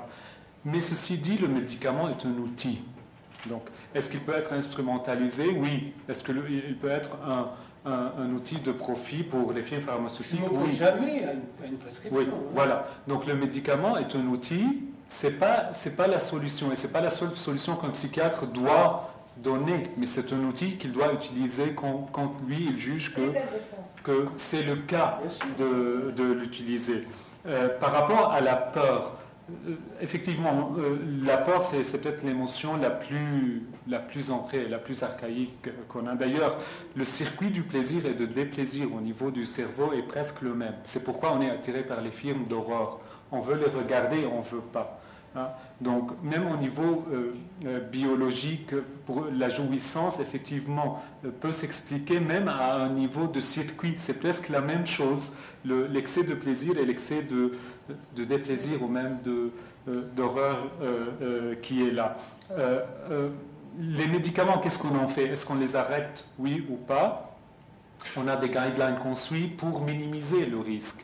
On ne peut jamais avoir un risque zéro, et c'est tout à fait, ça fait partie de notre contrat social en tant que médecin aussi. Oui, oui. On a notre éthique qui est différente de l'éthique psychanalytique. Oui, bien sûr. Donc oui, mais on a des guidelines pour minimiser. Arrêter soudainement un médicament quand la période préconisée n'est pas atteinte, non, ça serait une faute médicale. Pourquoi? Parce qu'on est tombé en cours par rapport à notre savoir qu'on devait avoir en tant que prestataire de ce soin.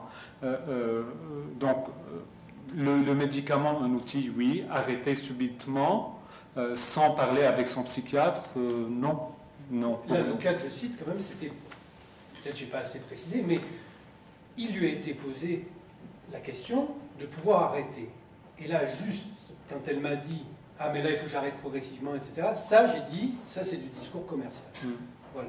Au point, c'était mon jugement, de voir comment la parole avait un effet maintenant pour lui permettre de gérer ses affects. Je jugeais qu'elle pouvait arrêter, mais c'était sur sa demande à elle. Hein.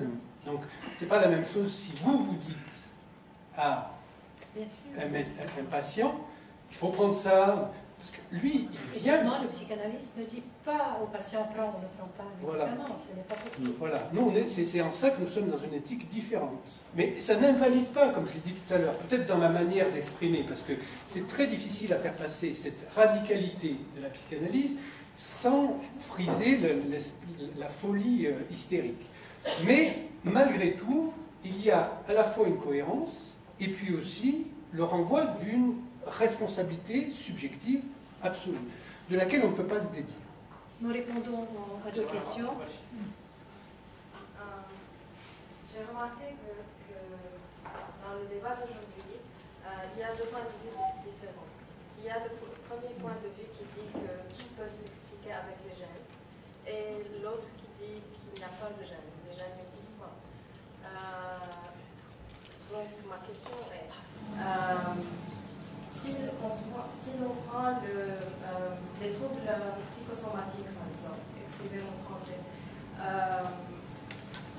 qui est basé sur le concept que la psyché influence le corps et vice-versa.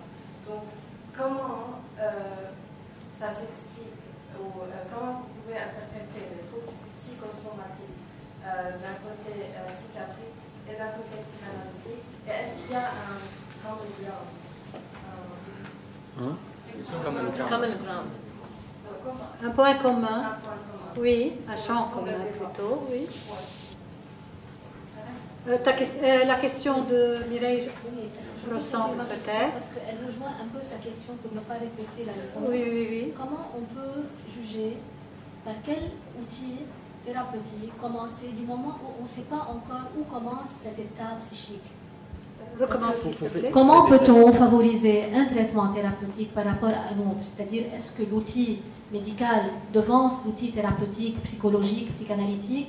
Et sur quelle base vous vous fiez du moment où on n'est pas encore sûr par où commence cette maladie qui peut être polygénétique, polyvalente, n'importe quoi? C'est-à-dire, certains disent qu'elle est psychologique, d'autres elle est génétique, d'autres transgénérationnelle, d'autres héréditaire. Peut-être l'une rejoint l'autre. Mais où est le point de départ de toute cette chaîne de conséquences? Et comment, sur quelle base le docteur s'est fait pour dire que le médicament prime?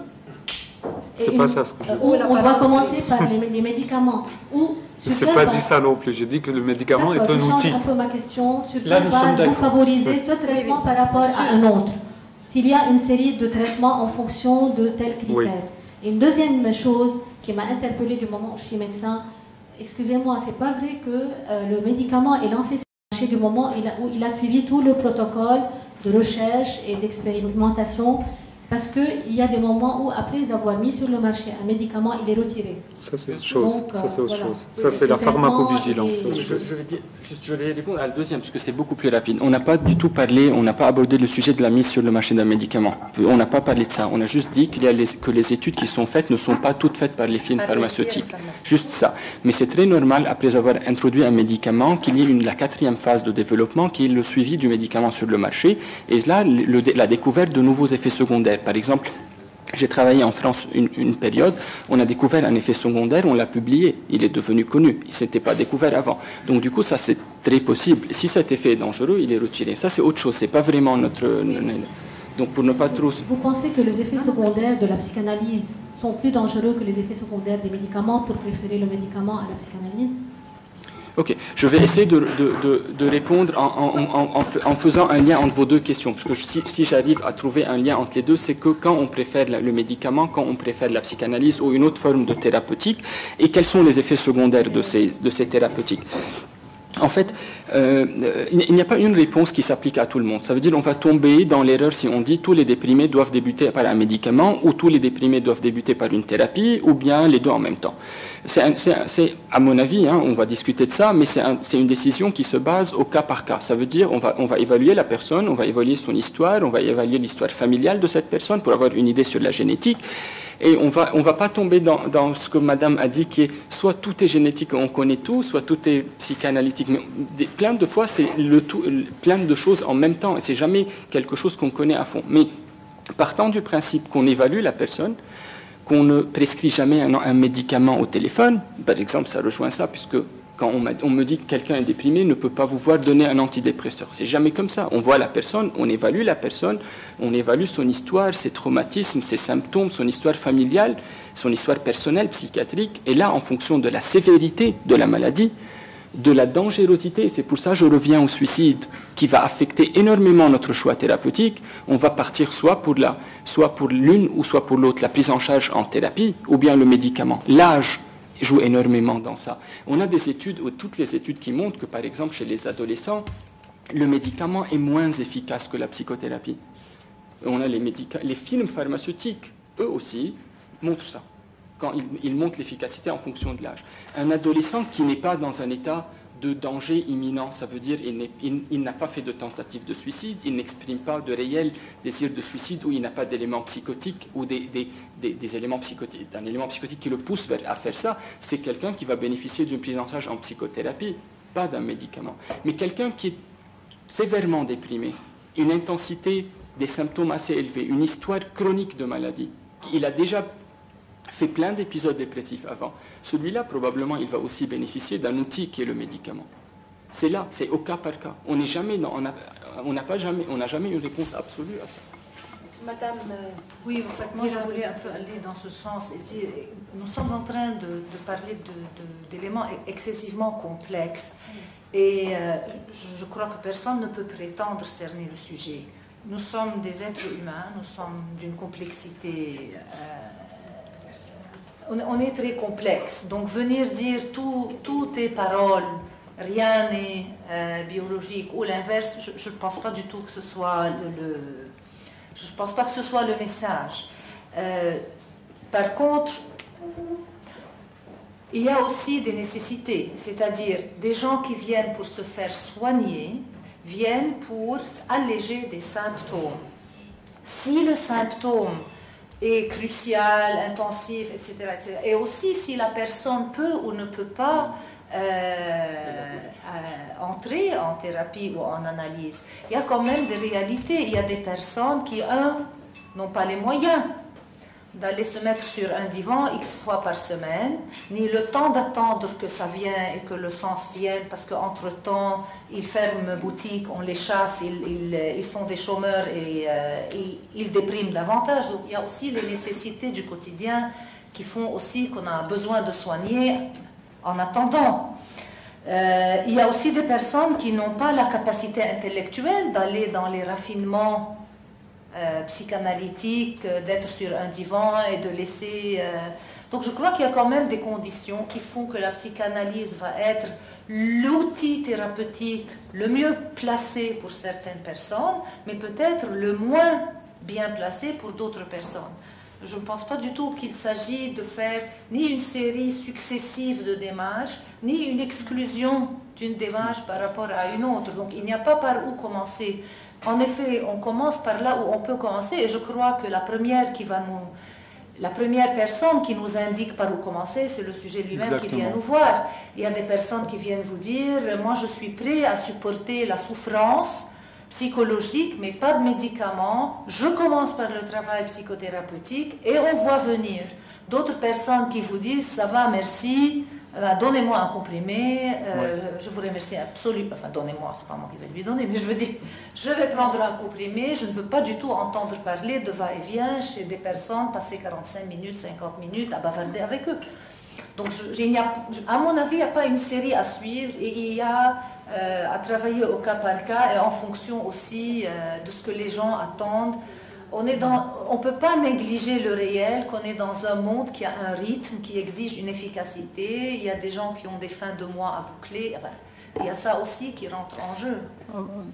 Pour un peu continuer dans le même sens, je pense que ça c'est le point clé d'une consultation en psychiatrie, c'est après avoir fait nos hypothèses et mis nos diagnostics, en même temps avoir vu clairement les facteurs impliqués.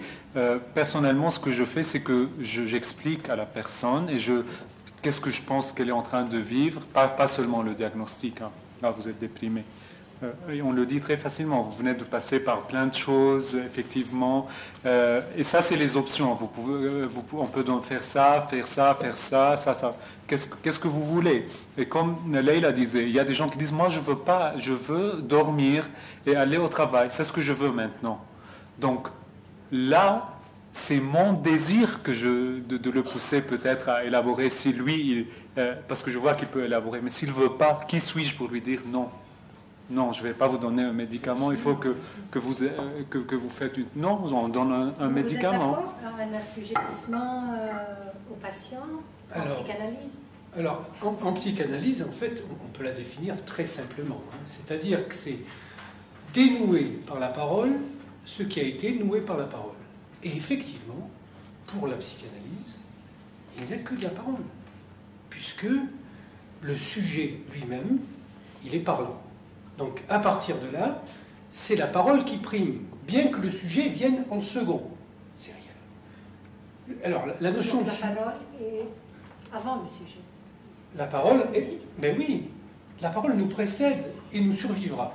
On peut dire que, si on a vraiment un esprit très scientifique et très rationnel, on peut dire que tout ce qui nous constitue, là, mon corps, mes vêtements, tout ça, appartient à cette terre, à une espèce de logique et des lois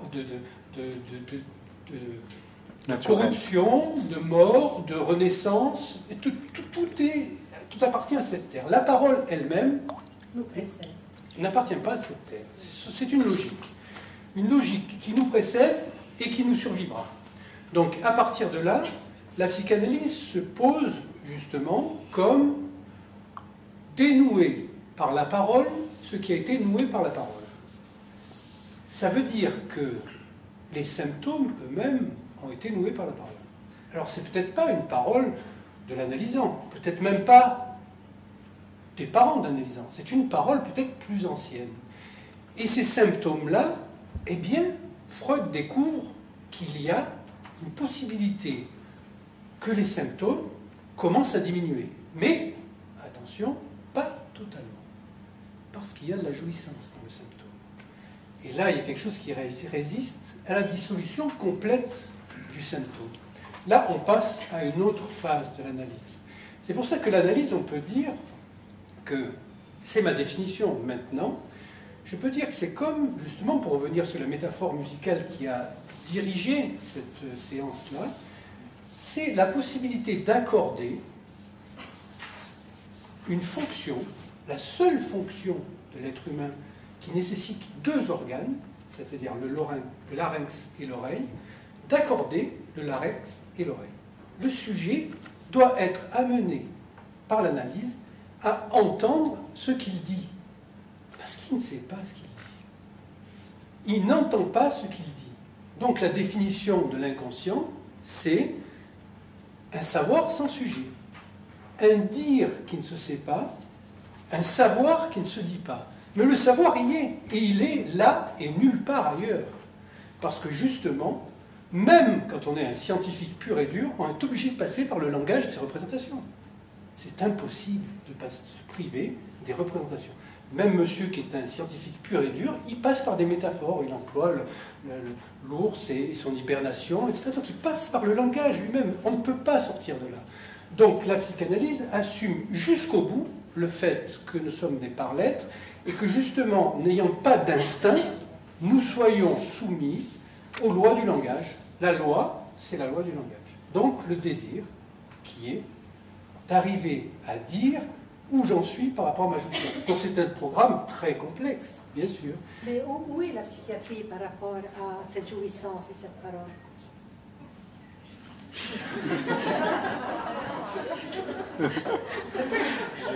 Position psychanalytique, je veux dire, où est la... Comment se je pense en psychiatrie, par exemple, il est dans ce devenir-là. Je crois que monsieur est dans ce devenir-là, comme l'était Freud. Je l'entends, de ce qu'il a dit au début, etc. Parce que, comme ça le questionne beaucoup et qu'il voit les impasses et qu'il sait très bien que même quand les études ne sont pas... Vous lui mettez les mots dans la bouche, laissez-le parler. C'est à force d'entendre, moi j'ai jamais l'occasion de parler, j'écoute tout le temps.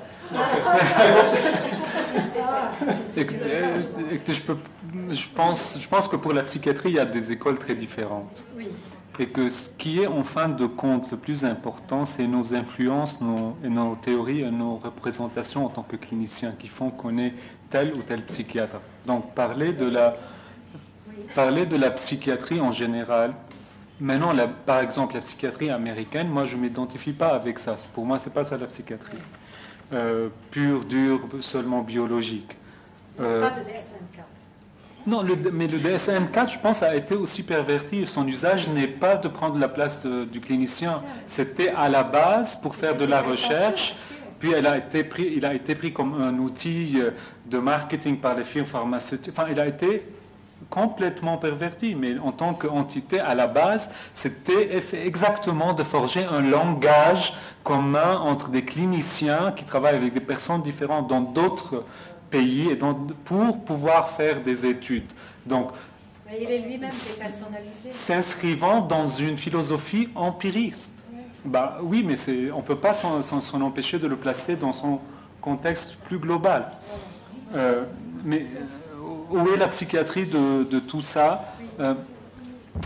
Moi, je pense que la psychiatrie actuellement, il y a un retour un peu... Il y a un retour, je vois mes collègues les plus jeunes aussi, les moins âgés, on va dire comme ça, on discute, il y a un malaise dans le DSM, et aucun psychiatre ne dit que oui, voilà, moi je suis le DSM, mais c'est tout ce que je fais.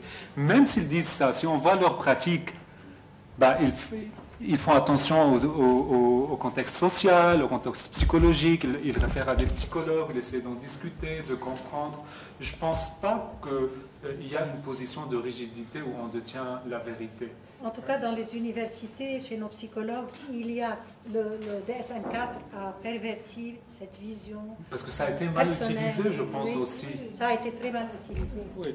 Et le risque, je pense, qu'on peut courir en tant que clinicien, c'est de faire subir à la personne qui vient nous voir nos théories et nos positions philosophiques. Et tout l'enjeu, c'est vraiment de garder cet espace entre notre savoir à nous et ce que la personne veut maintenant dans sa vie.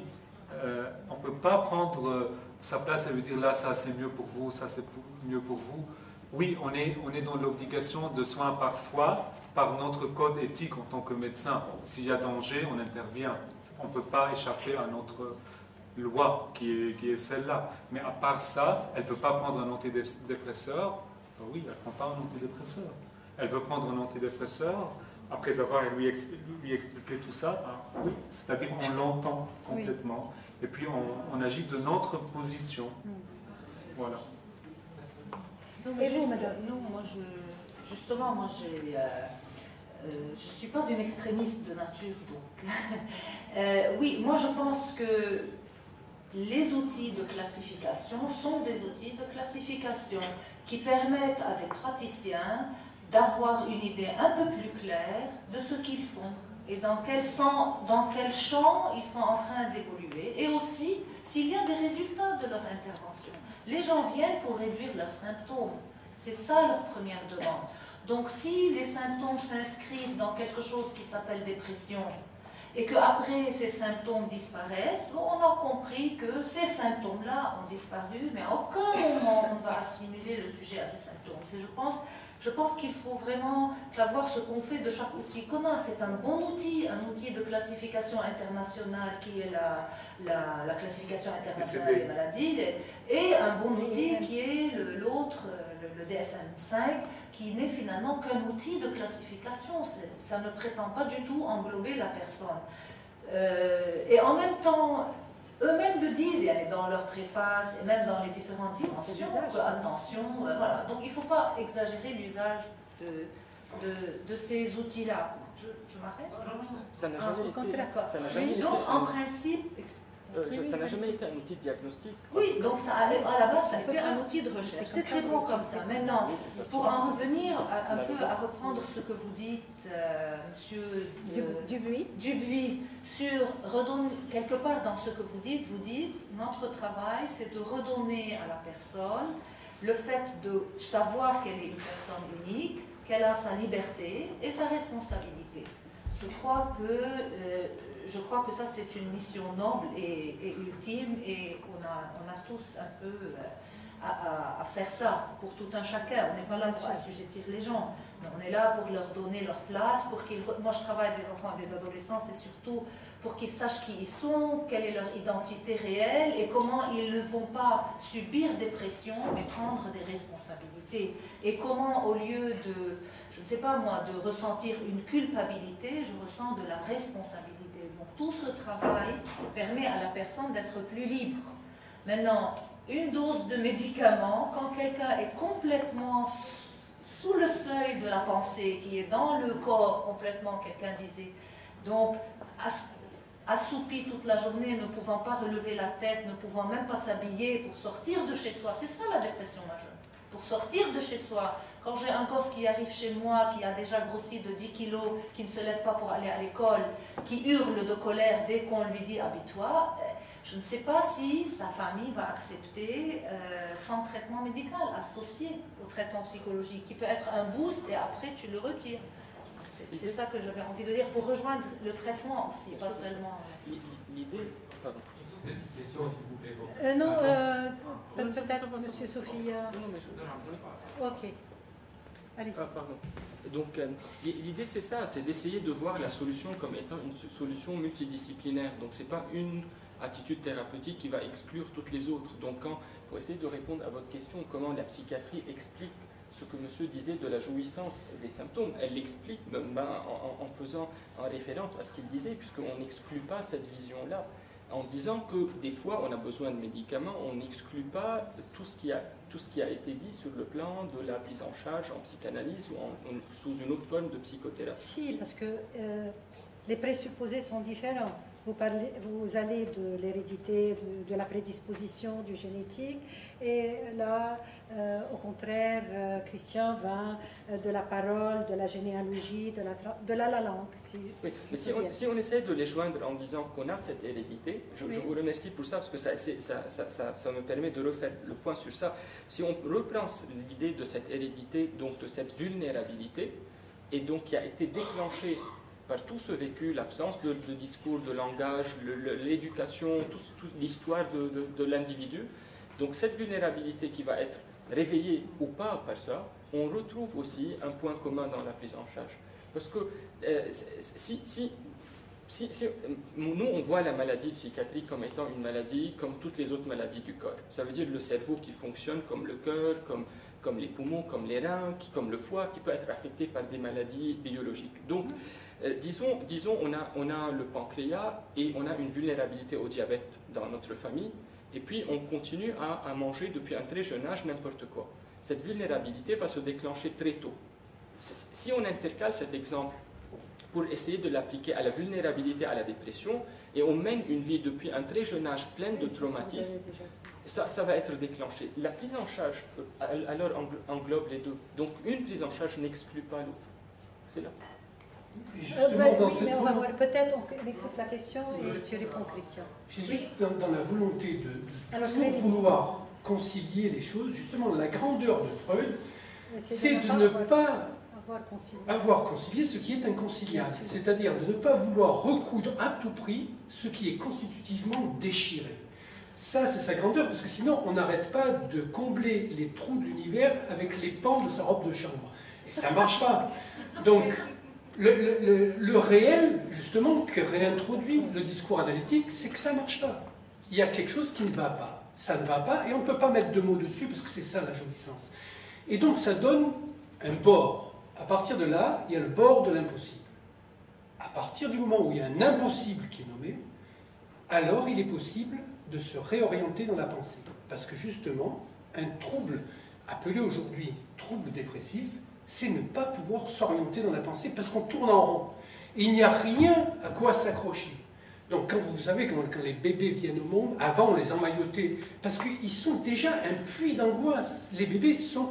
Mais justement, moi je réfute la notion de vulnérabilité parce que le sujet auquel s'adresse la psychanalyse n'est pas du tout vulnérable. Il ne faut pas le confondre avec la personne, le sujet. Le sujet, ce n'est pas la personne. La personne, c'est quelque chose de plein, d'entier, défini par un certain nombre de considérations, de déterminations, etc. Le sujet, c'est ce qui échappe à tout ça, justement. C'est la grandeur négative. C'est le vide autour duquel vont s'agréger toutes ces déterminations-là. Donc le sujet n'est pas vulnérable. Le sujet, il a besoin d'un impossible parce qu'il est lié au réel. À partir de là, il y a une possibilité de se réorienter dans la pensée. Parce que nous sommes perdus dans l'espace et nous sommes perdus dans la... Vous vous souvenez cet avion qui est tombé du Brésil, là, quand il revenait, les gens ne savaient pas, les pilotes, parce qu'il n'y avait pas la sonde, s'ils étaient en train de monter comme ça ou de descendre comme ça. En fait, en vérité, dans notre corps, on se donne des illusions de maîtrise, etc. Nous sommes perdus dans l'espace. Si vous descendez un peu sous l'eau, vous verrez que vous ne savez pas si vous montez, si vous descendez. Quand vous êtes dans un jour blanc au ski, pareil, etc. Et de la même manière, nous sommes perdus dans le langage. La seule manière, justement, de pouvoir retrouver une certaine orientation dans sa parole, c'est-à-dire pouvoir sortir de cet état-là qu'on appelle état dépressif, qui est le fait de ne pas s'y retrouver, c'est de poser une limite. Cette borne-là, c'est le réel. Le réel, c'est un trou. On ne peut pas dire. On approche, on ne peut pas dire. Voilà. Très bien.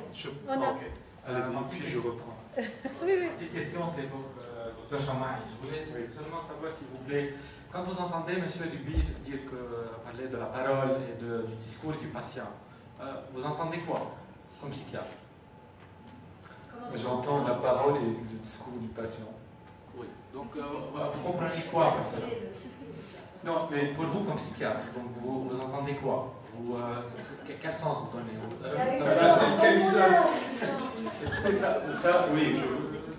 Ça c'est une question peut-être qui est plutôt très psychanalytique pour moi. Bien sûr, une parole, c'est une parole vraie, qui est au-delà de ce qui est peut-être dit maintenant, de ce qui est ce que la personne me rapporte ou essaie de me dire pour ne rien me dire.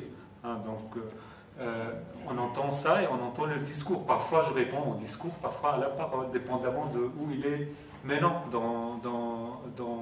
dans son évolution. Quelqu'un qui, selon moi, est prêt pour aller en analyse, mais qui me dit très clairement, moi, je vais prendre le médicament parce que dans une semaine, si je ne suis pas au travail, on me vire, j'entends ça. Bien sûr. Alors, on peut prendre en analyse quelqu'un dont le désir est décidé. Mais même si le désir est décidé, même s'il est là, si j'arrive décidé. Oui, ça ne veut pas dire qu'il le dit juste. Ça veut dire que vous êtes capable d'entendre si c'est un vrai désir qu'il y a derrière. Parce que sinon, il ne faut pas prendre quelqu'un en analyse. Et parfois, pour continuer dans ça, j'ai référé, je me rappelle très bien de 2 personnes que j'ai référées en analyse et pour lesquelles j'ai refusé de donner des médicaments. Je leur avais dit que je pense là, vous êtes dans une période dans votre vie où vous avez des décisions à prendre, des changements à faire. Et c'est peut-être le moment de les travailler. Donc, pourquoi? Parce que, en tant que médecin, elles n'étaient pas en risque suicidaire, elles pouvaient fonctionner plus ou moins, elles étaient un peu gênées, mais bon, le médicament allait faire l'effet plutôt d'un calmant, plus vraiment d'une aide. Et donc, c'est ça, parfois j'entends le discours, parfois la parole, dépendamment. Vous voulez dire comment est-ce que vous pouvez donc psychiatriser la parole? Disons dans votre tête de psychiatre, comme vous le pensez comme psychiatre. Oui. Comment est-ce que comme psychiatre, je parle de votre formation et tout, comment est-ce que vous comprenez un discours? C'est quoi un discours? Peut-être oui. Comme psychiatre, donc comment est-ce que vous pas seulement, Monsieur Sophie a peut-être. Quand vous n'entendez pas, c'est quoi pour vous? Quand un patient qui vient... Il est plus radical que... Pour M. Dupuis, c'est plutôt... c'est pas ça sa demande. Oui. Sa demande est ailleurs. Non, mais le discours psychiatrique, vous voulez dire, ou comment j'entends le discours? Comment on peut psychiatriser la parole, disons? Comment on peut psychiatriser? Non, parce que je ne pense pas que je comprends vraiment votre question. C'est-à-dire que la parole du patient, comment on peut la transformer en une science psychiatrique, en un savoir psychiatrique, en un outil médicamenteux? Oui. Pour nous le diagnostic, il est basé sur des symptômes et des signes cliniques. Donc, sur ce que la personne nous rapporte et ce que nous voyons devant nous. Donc, une personne ralentie, même si elle ne me dit pas qu'elle est ralentie, je vais voir qu'elle est ralentie. Donc, pour moi, je vois ça. Ça fait partie de son discours. Elle me dit, j'arrive pas à dormir. Elle me le dit. Donc pour M. Dupuis, pour lui, donc, il y a un signifiant. Donc, s'il est en train de ne pas dormir ou autre, donc pour lui, il y a un signifiant. Oui. Tu poses la question. Non, mais pour nous, effectivement, en tant que psychiatrie, on entend le discours en tant que médecin, c'est-à-dire en fonction de symptômes et de signes pour pouvoir, dans notre cheminement, arriver à un diagnostic, puis après ce diagnostic, à faire une formulation de quels seraient les facteurs qui ont contribué à ça ou pas. Donc, notre démarche, elle est médicale par excellence en tant que psychiatre. Voilà. Madame Diran, il veut répondre à la question. C'est qu'on va essayer de réfléchir ensemble. C'est-à-dire que je crois aussi que quand quelqu'un vient chez un psychiatre, il vient avec une carte de visite. Je viens chez monsieur le psychiatre ou madame la psychiatre et je vais faire ma liste de symptômes. C'est comme ça qu'on vient chez un psychiatre. Comme on va chez un gastro et on dit j'ai mal au ventre. Et quand il vient chez un psychiatre psychanalyste, oui. Il fait quoi? Alors justement, une seconde, juste que je finis la première tranche de... Donc la personne vient déjà avec... Vous avez très bien dit mise en scène, vous, au début, avec la musicienne. Je crois que... Et moi, j'utilise le mot carte de visite parce qu'on vient chez quelqu'un, on prend déjà une posture de je vais chez cette personne et j'agis de cette façon et je dégage cet aspect de moi. C'est pourquoi je pense qu'on est trop complexe pour être cerné par qui que ce soit. Donc on vient chez quelqu'un et on a la posture qu'on a envie d'avoir en allant chez cette personne. Donc on va lister nos symptômes en allant chez le psychiatre. Et c'est rigolo, mais moi,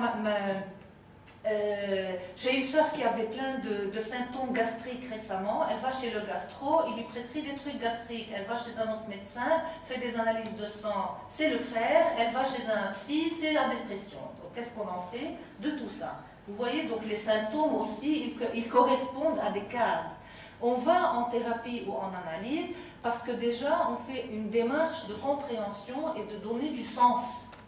C'est une autre démarche, on est déjà dans ailleurs. Maintenant, si le psychiatre est psychanalyste lui-même, je pense qu'il prendra un peu plus de temps avec la personne qui vient le voir pour vraiment situer quelle est la réelle demande de cette personne et ce que cette personne veut faire de cette demande, et justement ne pas venir lui prescrire rapido, ni ne pas prescrire du tout si la personne n'en est pas à faire une la dépression.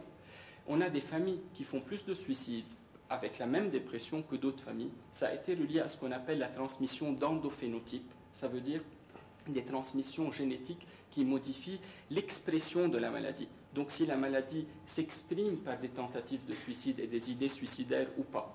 Donc le suicide, maintenant, a été relié à la transmission génétique d'endophénotypes. Deuxième idée sur le plan de la génétique, c'est l'empreinte génétique de la maladie.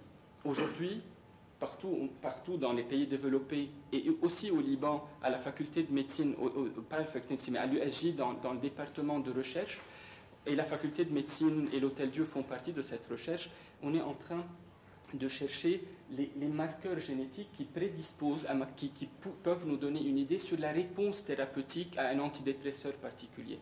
Dans le sens, vous êtes chez nous, vous êtes déprimé. Aujourd'hui, on dit que si vous faites une dépression classique, on vous donne un SSRI. Lequel, on ne sait pas. On a 5, on choisit. Si ça ne marche pas, on change. Maintenant, on est en train de chercher pourquoi chez vous, cet antidépresseur marche et chez quelqu'un d'autre, un autre marche. Donc, on est en train de faire des prélèvements sanguins, de rechercher la génétique de votre cerveau sur le plan des récepteurs sérotoninergiques, des pompes à sérotonine et de neuromessagers secondaires, des transmissions de neuromessagers secondaires, pour chercher à quel antidépresseur vous allez répondre. Et si on réfléchit un peu, ça va aboutir à un moment, au moment où on décide de mettre quelqu'un sous médication, de faire un prélèvement sanguin et de lui dire, comme ce qu'on fait maintenant dans les maladies infectieuses quand on donne des antibiotiques, ou même quand on traite des cancers en oncologie, on dit, vous êtes génétiquement dans le cancer, la génétique de votre cancer répond à cette chimiothérapie. Chez nous, on va dire, vous êtes génétiquement favorisé à répondre à cet antidépresseur.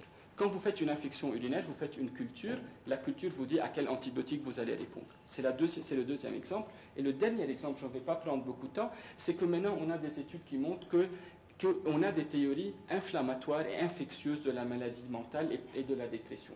On a maintenant des... d'inflammer plus la discussion. Exactement. Et c'est pour ça que j'ai été dire que c'est l'hibernation après ça.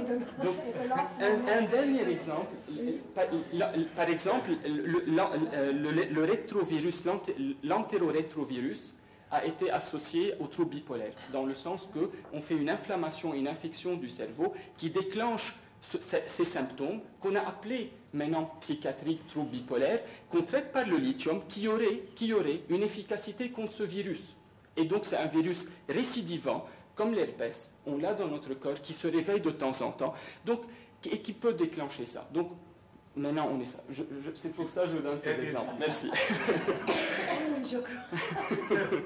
Nous avons du temps. Oh non,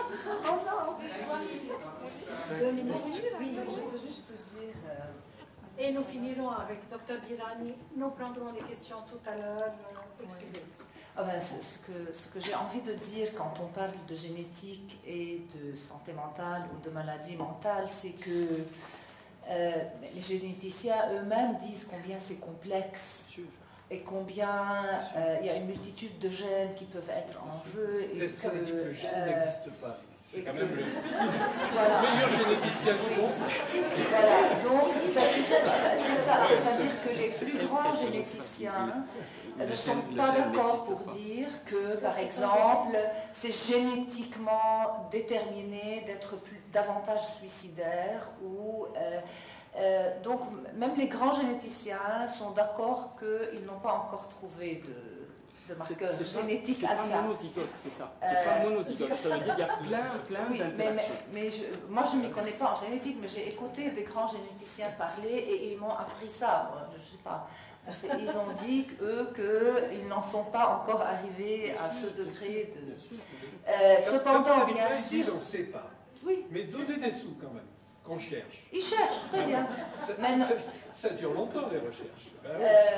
Ce qui est plus présent, c'est que c'est vrai que dans un environnement donné, les manifestations du malaise se font plutôt de cette manière que de cette autre, parce que justement, et ça a été prouvé, transgénérationnellement, on se transmet des attitudes, on se transmet des modalités de...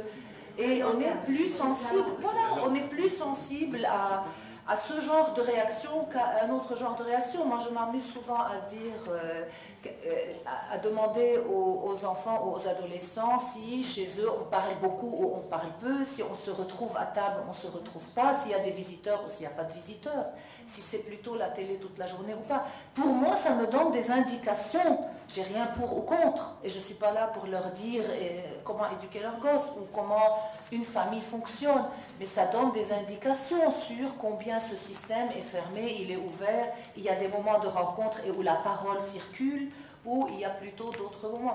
Donc vraiment, je trouve que c'est court-circuité, même la psychiatrie, que de ne penser voilà. Mais pour la génétique seulement, il y a aussi une autre discipline dans la génétique qui est l'épigénétique, qui, elle, décrit plutôt l'influence de l'environnement sur l'expression du gène. Et donc, un enfant qui a un bon attachement réagirait différemment avec son système adrénergique qu'un enfant qui n'a pas eu un bon attachement. Donc c'est pourquoi je dis que cette dichotomie et ce dualisme, parfois c'est très difficile de mettre vraiment...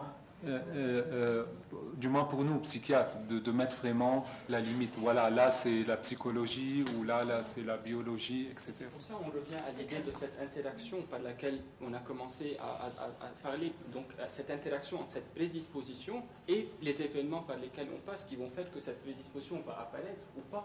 Et même sur le plan de la médication, les psychiatres le disent, et les études psychiatriques disent que les antidépresseurs, le SSRI et autres, c'est 30%. Bien sûr, de réussite. C'est que 30%. Bon, nous reprendrons cette discussion. Juste, je pourrais peut-être finir par exemple. Non, juste une petite incise là pour... Mais une toute petite. Une toute petite. Donc, alors, on voit que ce problème, c'est un problème d'identité, puisque quand le sujet, on voit cette fille-là, on ne sait pas qui elle est. C'est pour ça qu'elle est dans cet état. Le problème de l'identité en psychanalyse, c'est très simple, c'est que le sujet est vide. On ne peut pas dire vous êtes prédisposé à ça, etc., parce que toutes les déterminations qui concernent le sujet, c'est précisément ce qui échappe à toutes ces déterminations. C'est le point vide à partir duquel toutes ces déterminations peuvent s'agréger. Donc, par exemple, pour exemplifier ça, juste la petite histoire suivante, c'est Jésus-Christ, puisqu'on n'est pas loin ici, qui joue au golf, donc là, maintenant, à Jérusalem, et il envoie une balle, ça tombe dans l'eau. Évidemment, il fait son truc habituel, il va marcher sur l'eau pour récupérer la balle. À ce moment-là, arrivent des touristes américains, et ils disent « Ah, t'as vu ce mec-là? Regarde ça! Il se prend pour le Christ ou quoi ?» Il demande ça à un apôtre. L'autre dit « Non, il se prend pour Tiger Woods. » C'est-à-dire que même pour le Christ lui-même, pour Dieu lui-même, c'est impossible de s'identifier à lui-même. Parce que justement, le sujet est toujours excentré. Le sujet, ce qui fait la clinique psychanalytique, ce qui est vide, c'est justement ce à quoi on ne peut jamais s'identifier. C'est ça qui crée le problème et le vide. Merci. Tout à l'heure, nous allons passer au Il Giardino pour un petit déjeuner très tardif. Nous allons l'appeler le brunch. Et on revient à 11h30 pile, parce qu'on n'aura plus les 3 quarts d'heure qu'il nous faut pour le petit déjeuner. Merci à tout à l'heure. Et là, je vous rejoins, effectivement, on ne peut pas être psychiatre et psychothérapeute, même pas psychanalyste avec la même personne. Oui, mais on peut être les deux pour des personnes différentes, parce que la position, elle est... Pour moi, même pas. Parce que la position, elle est... Mais non, mais la position, elle est carrément différente. Oui, un psychiatre, quelqu'un qui vient me dire, en tant que psychiatre... Pourriez-vous oublier que vous êtes psychiatre en étant psychothérapeute? Toute la complexité, on a tous des facettes très différentes. Oui. Mais est-ce que le patient l'oublierait? Le patient ne l'oublierait pas et il va rentrer dans ce glissement. Exactement, mais c'est tout l'enjeu de ne pas être séduit par cette position du pouvoir ou du sujet supposé savoir, comme dit Lacan, que nous donnent les patients, notamment les médecins. Nous, oui, vous savez tout, régler mes problèmes, ni tomber dans une neutralité qui parfois être malveillante vis-à-vis des patients. On peut voir des thérapeutes qui ont compris peut-être à moitié ce que c'est la neutralité et tombent dans aussi des situations cliniques complètement aberrantes. Donc tout le travail est de vraiment être clair par rapport à sa position quand on est face à cette personne qui vient nous voir. Rose. D'abord, je suis heureuse d'être là. Je suis heureuse parce que mes parents sont illettrés et que toute mon enfance j'étais... je suis heureuse d'être là. Je suis heureuse aussi que mes parents sont illettrés et que de toute mon enfance j'étais qualifiée d'hyperactive. Je remercie au docteur Sophie d'avoir mentionné l'hyperactivité qui peut démasquer aussi la dépression chez l'enfant. Et donc, ça rejoint ce que je dis à propos de mes parents. C'est parce qu'ils étaient illettrés qu'ils n'avaient pas aussi recours à la médecine dans le temps pour m'envoyer chez un psychiatre. Et peut-être, je me demande de tout le changement. Je me demande de tout le changement qui a pu pouvoir être sur mon cerveau, toute l'influence. Je me demande là, vraiment, quand on reçoit des enfants en clinique, quel point prendre quand on est un thérapeute? Est-ce que vraiment... Je sais que chacun part d'une éthique extrême de sa profession et que chacun sait très bien ce qu'il fait, mais vraiment quand on est parent, je suis parent d'enfants, et quand on reçoit des familles qui se demandent vraiment s'il faut donner le médicament, il ne faut pas donner le médicament, et surtout quand on est là avec le système speed de la vie et que les parents demandent à leur enfant la réussite, de répondre à leur façon de voir les choses, et que l'enfant s'individualise dans une façon complètement différente. Je me demande si vraiment donner un médicament n'est pas donner une réalité qui est différente de leur réel, du réel de ces enfants-là. Je sais. Alors, oui. Ça rejoint un peu tout un débat si les médicaments changent le réel de la personne. Parce que des fois, les patients nous posent... La réalité, non. Des fois, le patient nous pose... Tu peux avoir des sensibilités. Des fois, c'est les patients qui... Parce que sinon, là, il va y avoir des gens qui vont être... Parce que pour les adultes, ils ont leur propre choix. Oui, mais même les adultes...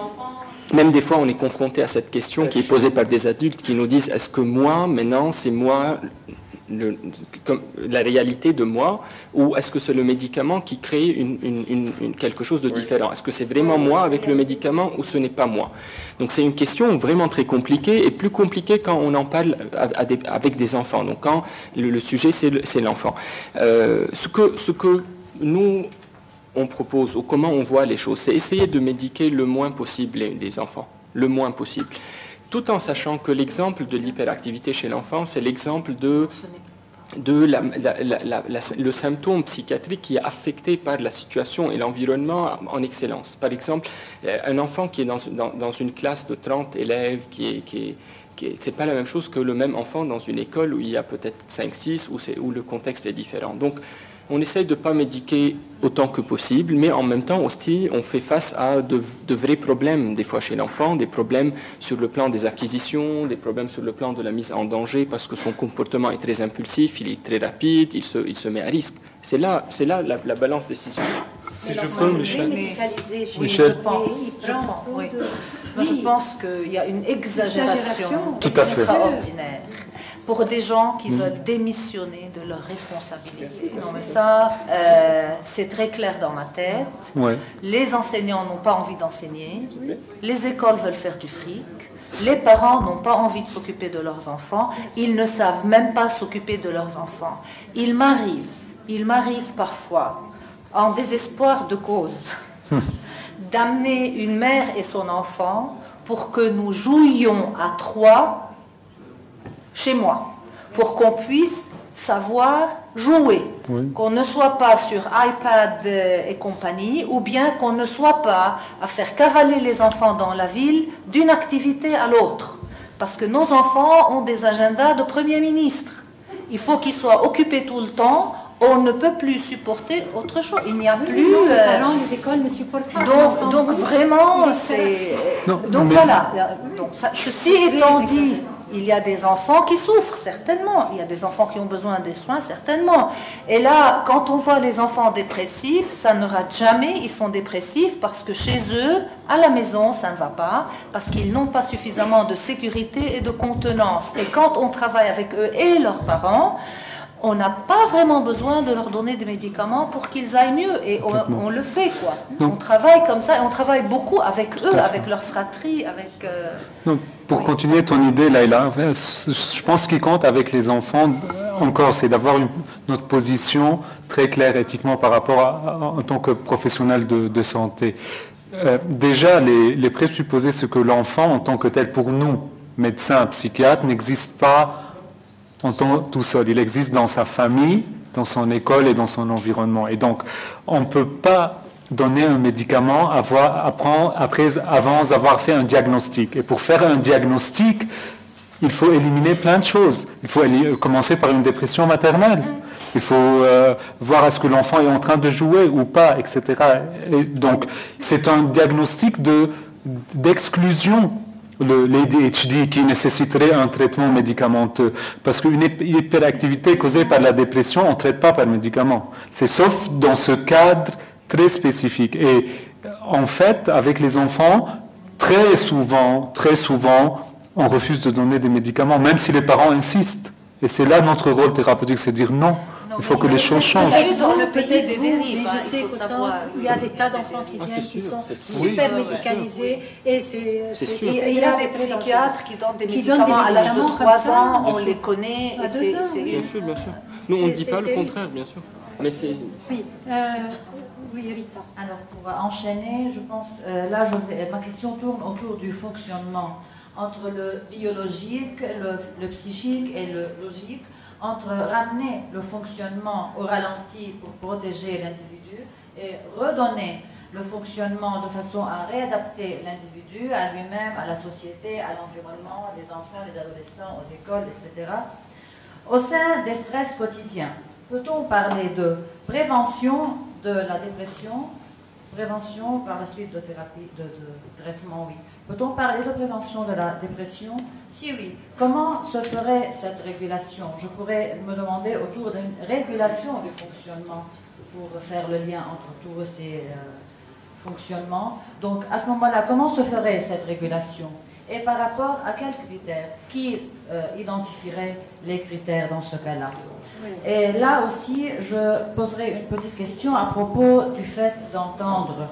Comment le fait d'entendre l'individu, non seulement par lui-même, mais aussi par les autres, comment cela peut-il être un fait salvateur pour la dépression?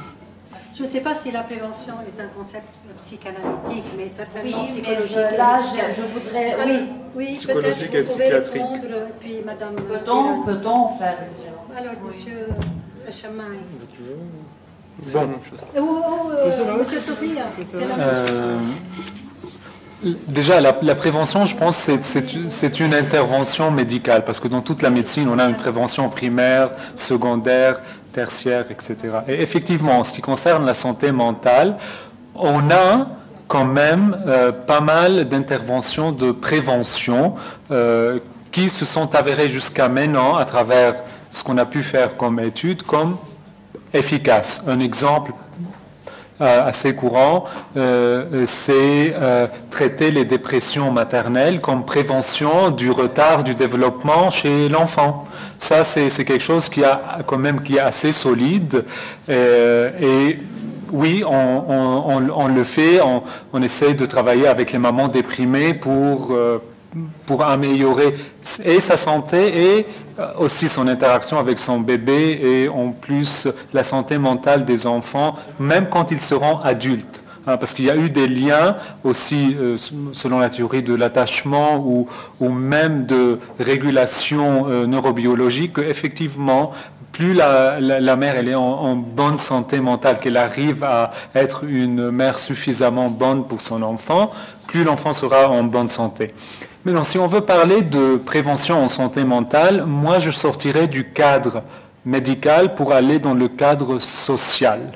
Et pour parler, par exemple, de déterminants comme l'éducation, la pauvreté, les conflits, les guerres, à ce niveau-là. Je pense que c'est là où on a le plus d'impact si on veut vraiment travailler dans une politique de prévention à un niveau national. Une cité où les gens peuvent se promener à pied et utiliser le vélo, tout simplement, c'est un transport en commun, ils ont une meilleure santé mentale. C'est-à-dire, c'est pas une intervention médicale psychiatrique, c'est vraiment ressortir et avoir un regard global sur la société dans laquelle on vit, pour revenir un peu à ce malaise dans la civilisation actuelle, et essayer d'adresser ces contextes. Tout simplement améliorer l'interaction sociale des gens. Ça peut paraître simple, mais dans les grandes villes, les gens sont très isolés. Ça peut améliorer les choses. Donner aux adolescents ce qu'on appelle actuellement life skills, c'est-à-dire comment dire non, comment gérer les conflits, comment résoudre les problèmes, peut aussi les mettre dans un état qui diminuerait le risque. Et encore une fois, une prévention, on est toujours en train de gérer un risque, on n'est jamais à un risque zéro. Voilà. Qu'est-ce que vous en pensez, Madame? Oui, moi je suis d'accord que toute action préventive existe dans la mesure où on peut, aider les parents à devenir parents, parce que personne n'apprend ça à l'université ni à l'école. Peut-être il faudrait. Peut-être qu'il faudrait. Donc c'est déjà que les parents sachent poser leurs priorités et toutes leurs priorités pour que les enfants aussi puissent vivre dans un environnement moins stressant. Je suis tout à fait d'accord que parfois aussi concret et réel que klaxonner, les bruits de klaxon, de moteur et de la ville, c'est déjà un niveau de stress important. Donc le social, l'écologique en général, et puis beaucoup d'éducation, d'information, mais aussi beaucoup d'écoute. Si je veux parler de notre culture, on a très peu d'écoute, on a beaucoup de paroles, on a très peu d'écoute. Vous parlez avec une mère et son enfant, elle répond pour lui. Non, il peut parler, on s'adresse à lui. Vous prenez un enfant chez un médecin, il sera le paquet de pommes de terre. Personne ne s'adresse à lui pour lui expliquer quoi que ce soit. On s'adresse à ses parents pour leur expliquer à eux ce que lui a, alors que lui n'est pas le paquet de pommes de terre, c'est lui le sujet du soin, enfin. Donc ça aussi, c'est de la prévention, s'adresser à l'individu en tant qu'individu, même s'il a 6 mois, 1 an, à tous les âges. Donc préparer à l'école, dans la société. Voilà, on s'adresse à des individus maintenant, des individus qui vivent en société. Alors, et qu'est-ce que vous pensez de la dépression, monsieur Dupuis? De la prévention, je veux dire.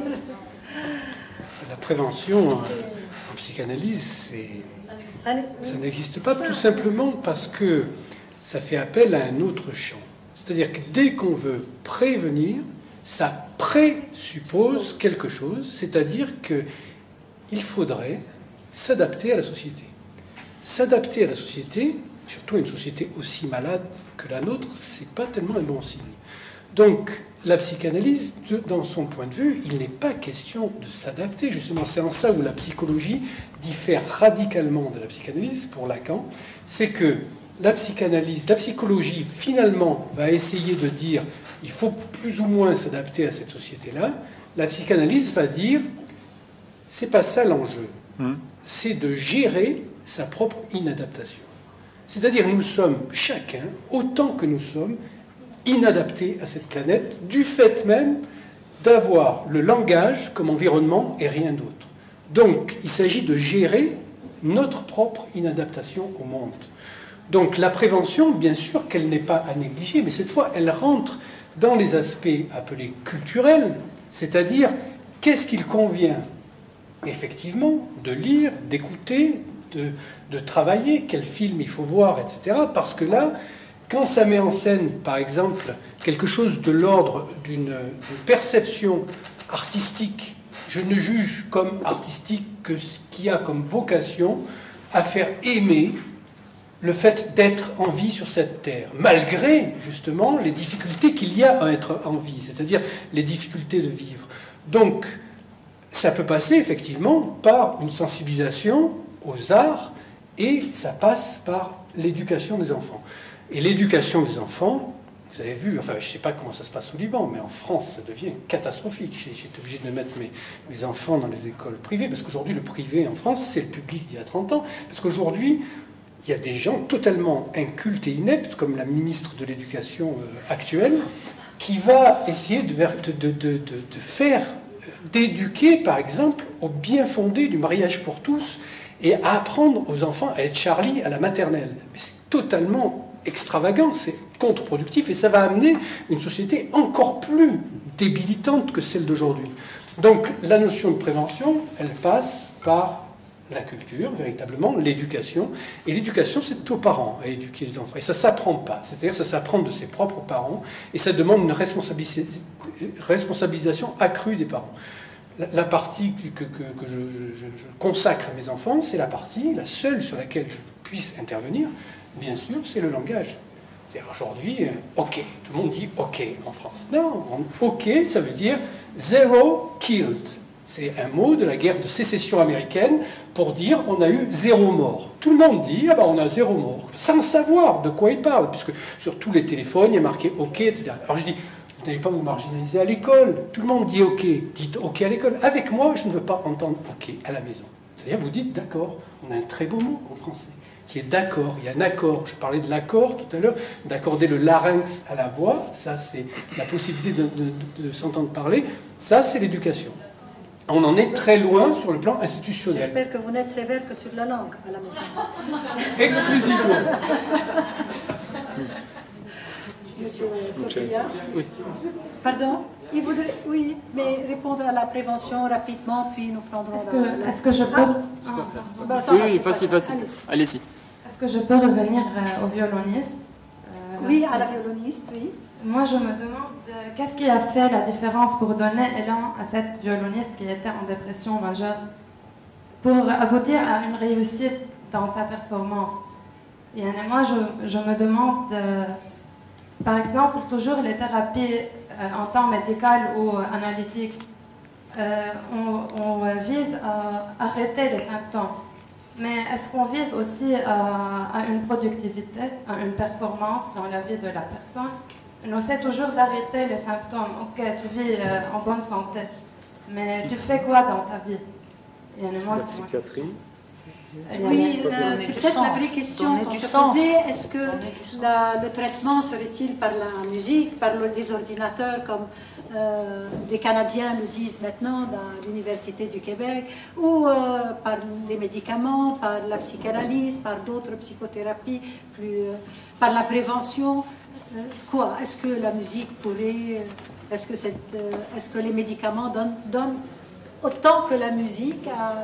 Oui, et que peut être le mécanisme de rendre une dépression majeure, transformer une dépression ou une certaine maladie en une performance merveilleuse? Oui, mais là, on ne peut pas savoir, justement. Il faut laisser la question ouverte, parce qu'on ne peut pas savoir. C'est ça, laisser un trou. C'est quand on ne peut pas savoir, on ne vient pas coller des réponses en disant c'est ça, c'est ça, c'est ça.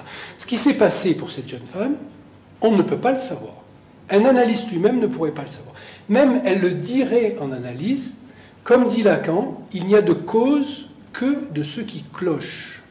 C'est-à-dire, quand ça se passe, en fait, on ne peut pas établir d'où vient la cause, puisque, justement, il n'y a pas de cause. Il n'y a de causalité que dans la chaîne signifiante. Or là, visiblement, il y a eu une rectification de ces rapports au réel. Je ne peux pas savoir ce qui s'est passé. Même si elle me raconte, etc., je ne vais pas dire, bah oui, c'est très simple, il s'est passé ça, ça et ça, c'est très facile. Là, je fais effectivement, je bouge des trous. Et Freud ne bouge pas de trous. C'est-à-dire qu'il dit, il y a un réel, et ce réel fait que ça ne marche pas. Et donc, on va chercher des causes là où ça ne marche pas. Mais quand ça marche, on ne peut pas dire quelle est la cause. Même les médicaments, je ne sais pas pourquoi il y a autant de placebo et de trucs comme ça. Parce qu'ils ne savent jamais ce qui marche dans un médicament. Un coup ça marche pas, etc. Ça fait croire que c'est une science hyper, enfin disons, la vulgate, très très précise, etc. Non, les vrais psychiatres comme ces messieurs disent, mais non, on ne peut pas savoir. On peut pas. Quand on discute assez longtemps, non, on ne peut pas savoir. Voilà, il faut rester la place, il faut laisser la place de la question. Et là, laisser la place du trou, en l'occurrence, ce qui s'est passé, c'est un miracle. Voilà. On ne peut pas savoir. On peut mettre des mots là-dessus. Alors évidemment, là, ça, tout le monde met des mots. Les médias, ils font que ça. Ils viennent boucher toutes les possibilités de trous, toutes les possibilités de questions, le fait de se confronter à une angoisse du réel. Alors bien sûr, il faut dépasser un peu de peur, parce que l'angoisse, c'est la peur de la peur. C'est une peur d'avoir peur. Donc c'est, on va tout boucher, on va mettre des mots partout. Ces mots-là sont inappropriés. Le sujet lui-même doit trouver les mots pour dire avec sa propre langue la manière dont, effectivement, il peut se ressaisir des possibilités de son sujet, de s'orienter dans ses pensées, la manière dont il se pense au monde. Le reste, personne ne peut rien savoir. Non, mais en fait, il s'agirait plutôt d'une suppléance qu'elle a eue grâce à ce renom qu'elle s'est donné. Oui, on peut le dire comme ça. Mais c'est la cause qui est ignorée. La cause, on ne peut pas la savoir. Oui. Mais elle a dit quelque chose d'intéressant. Elle a dit qu'elle a repris cet instrument qui était une contrainte, elle l'a pris et elle en a fait un outil d'expression de soi, de plaisir, de bonheur. Donc elle a dû certainement, elle, retravailler quelque chose dans sa tête pour redonner un sens. Comment elle a fait, je ne sais pas. Oui. Pour revenir à l'idée de la prévention, c'est ça, de l'idée de madame, c'est sûr qu'on a plein de fois en science des phénomènes qui arrivent qu'on ne peut pas expliquer pour le moment, actuellement. Plein de choses avec l'évolution de la médecine, de la science peuvent être expliquées. La psychiatrie, c'est l'exemple typique de ça. Et il faut garder en tête que plein de fois aussi, on a des maladies psychiatriques qui peuvent être spontanément résolutives. Ça veut dire, en général, on dit que la dépression, elle est limitée. Elle s'auto-limite dans le sens qu'elle s'arrête à un moment d'elle-même. Donc, mais ça ne veut pas dire que c'est le cas ici. On reste ouvert à toutes les autres possibilités. Mais ça peut être expliqué comme ça aussi. Pour revenir à l'idée de la prévention aussi, j'aimerais juste ajouter l'idée de la prévention, parce qu'on a parlé de différents types de prévention, de l'idée de la prévention médicamenteuse.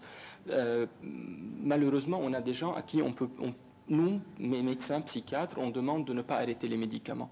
Et c'est là l'intérêt ou le but, c'est la prévention de la rechute. Ça ne veut pas dire qu'à tout le monde, on n'arrête jamais les médicaments, comme c'est l'idée un peu générale. Donc si je commence un antidépresseur, je ne pourrai jamais l'arrêter.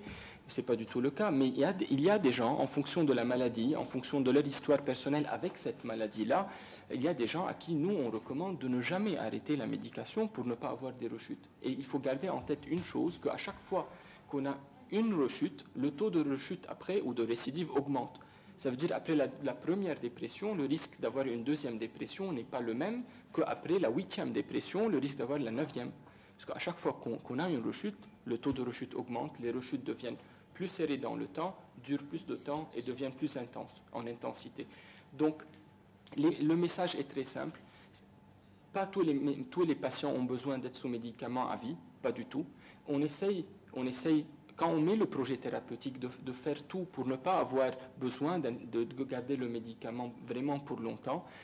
On le garde pour un minimum de temps qui est actuellement de 1 à 2 ans en général après un premier épisode, parce qu'on a, à travers le suivi d'un nombre énorme de patients, on a remarqué que si on garde un peu le médicament avant de l'arrêter, ça prévient contre les rechutes. Donc les patients à qui on l'arrête immédiatement, le risque de rechute est un peu plus élevé, mais ça ne veut pas dire que tout le monde a besoin de garder ce médicament. Il y a un pourcentage, malheureusement c'est ça, c'est le cerveau qui n'arrive pas à démarrer avec son fonctionnement de neurotransmetteurs et d'autres messagers secondaires et qui a besoin d'un boost pour qu'il continue à fonctionner, on va dire, sur le plan physiopathologique normalement.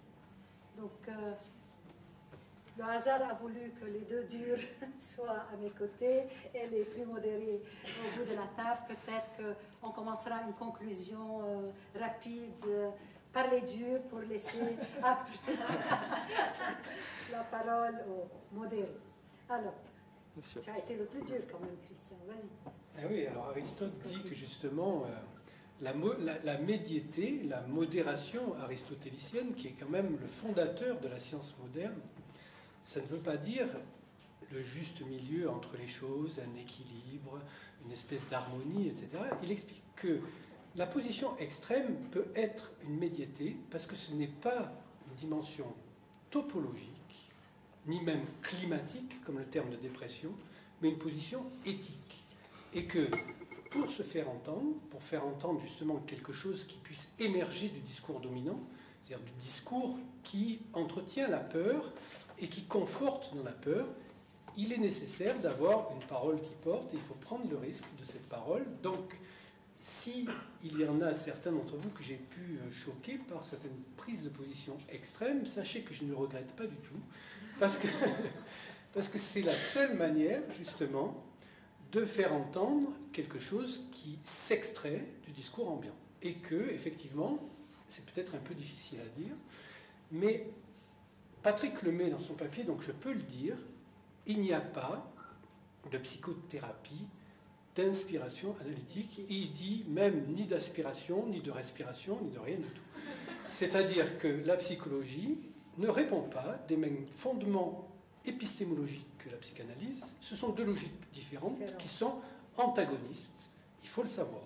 Ce qui ne veut pas dire que dans certaines psychothérapies, le sujet qui s'y engage de manière à devenir un sujet psychanalytique ne puisse pas y trouver un bénéfice. Mais ce sont des choses à être dites pour être bien différenciées. Voilà. Merci. Okay, merci. Monsieur Sophia, donc, vous n'avez pas été moins dur. Hein, c'est vrai ça. C'est aussi pour garder le débat assez riche. Oui, bien sûr. Moi, je termine en disant que la dépression reste une maladie du cerveau et donc une maladie qui inclut des perturbations biologiques, quelle que soit sa cause. On va recommencer. Ça veut dire... Non, juste une seconde. Parce que là, le cerveau, pour la psychanalyse, on ne pense absolument pas avec son cerveau. J'espère que vous avez compris ça. On pense avec le langage. C'est-à-dire l'outil de la pensée, c'est le langage, ce n'est pas le cerveau. Le cerveau, on n'en sait rien du tout. Exactement. Donc, vous avez bien fait de commencer par les duos. Je veux conclure que la dépression reste une maladie dans le fonctionnement du cerveau, comme quelle que soit la cause, comme par exemple la fracture, comme par exemple la fracture du col du fémur reste une fracture quelle que soit la cause. Ostéoporose, traumatisme, chute, ça reste une fracture après. Donc quelle que soit la cause, ça reste un dysfonctionnement neurologique. Il ne faut pas oublier ça. Ça ne veut pas dire on a besoin directement d'avoir recours aux médicaments ou bien de garder le médicament à vie, parce que, comme Dr Chamaï a très bien dit, les prises en charge psychothérapeutiques ont donné des modifications sur le plan anatomique fonctionnel du cerveau. Donc, on peut aussi remédier à cette anomalie du cerveau en ayant recours à d'autres formes de prise en charge. Elle a existé depuis vraiment une éternité, donc du coup, elle est affectée, bien sûr, par notre société, mais elle existe aussi dans toutes les sociétés. Et moi, je pense que j'ai trop dit déjà, donc j'arrête là. Merci. Madame Zerani. Oui, donc moi déjà, je vous remercie parce que c'était une matinée très intéressante et on a quand même joué avec beaucoup de concepts. Et ça permet comme ça d'éclater certaines définitions. Donc finalement, qu'est-ce que la dépression, qu'est-ce qu'elle n'est pas? On se retrouve dans un système éthique, philosophique qui re-questionne cette approche. Finalement, on ne peut diviniser aucune approche. Je pense que ni la science n'est un dieu, alors que pour certains, ça commence à être la divinité à venir. On ne peut pas tout comprendre. Ce que j'aimerais garder quand même, qu'est-ce que la dépression? C'est peut-être la perte de sens, la perte de repères. Et quand une personne peut être vraiment libre de l'intérieur et trouver son identité personnelle, à ce moment-là, elle aura envie de vivre et elle ira de l'avant. Mais je veux quand même dire que, juste à titre anecdotique, je me suis retrouvée avec des personnes qui ont profondément envie de mourir et je me suis vraiment demandé si j'ai le droit de les pousser à rester en vie, quand on parlait du suicide. Exactement. Donc, quelquefois, Exactement. je peux dire à la personne, c'est ton choix, que je respecte. De toutes les façons, de toute façon. Donc, quelque part, la peur de la mort, je crois qu'on a des questions philosophiques à se poser avant de pouvoir plutôt adresser la chose de manière technique. Et la liberté de la personne, c'est quelque chose qui a beaucoup de valeur et c'est des choix. Voilà. Certainement. Voilà. Tout d'abord, je vous remercie encore une fois de cette invitation et de ce débat. J'étais ravi de faire partie de ces débats et de faire connaissance avec vous, Monsieur Dupuy, et de revoir mes amis et collègues, Laila et Michel. C'est vrai que c'est des rencontres comme ça qui nous poussent un peu en dehors de notre pratique quotidienne, notre routine, et qui nous quand même poussent à réfléchir notre pratique de nouveau. Pour le suicide, pour moi, en tant que personne, sujet, pas en tant que psychiatre, parce que le psychiatre est mandaté par la société pour faire quelque chose, c'est une question philosophique, c'est pas une question médicale. C'est certes, mais en tant que psychiatre, je n'ai pas le droit d'agir sauf qu'en tant que psychiatre, parce que j'ai accepté le mandat que la société m'a donné dans ce sens-là. C'est pourquoi on pousse à la protection dans ce sens-là. Je pense qu'on a eu deux discours et on aura toujours deux discours différents, il faut l'accepter, le discours psychanalytique et le discours médical. Et ce qu'il faut accepter aussi, c'est un peu la complexité de nos approches, même au-delà de les relier. Oui, elles vont jamais se retrouver. Il y a peut-être des points en commun et des points super divergents. Mais c'est surtout ce qu'il faudrait aussi accepter, c'est un peu cette tension interne qu'on a, nous, en tant que professionnels. Quand on est face en clinique, on n'est pas harmonieux de l'intérieur, on n'est pas que partisan d'une seule théorie. Personnellement, j'ai des influences philosophiques, psychanalytiques, santé publique, médicale, et c'est comme ça, point. Donc, comment je gère mes tensions, ça me revient à moi en tant que psychiatre. Mais ceci dit, le mandat de la psychanalyse n'est pas de guérir. C'est notre mandat à nous et je pense que c'est profondément deux positions différentes. Donc on ne peut pas lui demander non plus ce qu'elle prétend pas faire. Comme nous, on ne peut pas nous demander ce qu'on n'est pas supposé faire parce qu'on est profondément deux disciplines très différentes et il faut bien l'accepter. Peut-être deux choses sont importantes pour moi en tant que clinicien. La première, c'est que au-delà de toute discipline, de tout discours, d'essayer toujours de me connecter à l'humanité dans cette personne qui vient me voir. Parce qu'en fin de compte, pour moi, il n'y a pas une vérité, on a des savoirs différents. Et essayer dans ça de ne pas donner nos actions aussi comme des vérités absolues, de savoir que ça s'inscrit dans un savoir particulier, qu'on a des outils, qu'on les utilise. Parfois ça marche, tant mieux, parfois ça ne marche pas. Bon, on fait autre chose. Voilà, merci. C'est moi qui vous remercie. Je reprendrai un peu ce que vous avez dit. Bien sûr, le discours psychiatrique et la position psychanalytique n'allaient pas de concert et donc il n'y a pas eu vraiment un champ commun comme on l'a demandé. Non, malgré la modération de la psychologie, qui a fait vraiment œuvre de conciliation. Peut-être que dans les prochains débats, nous pourrions peut-être revoir certains aspects communs. Et je vous remercie tous d'être là. Et surtout, merci à vous, Madame Dirani, Monsieur Dubuis, Monsieur Soufia, Monsieur Echama.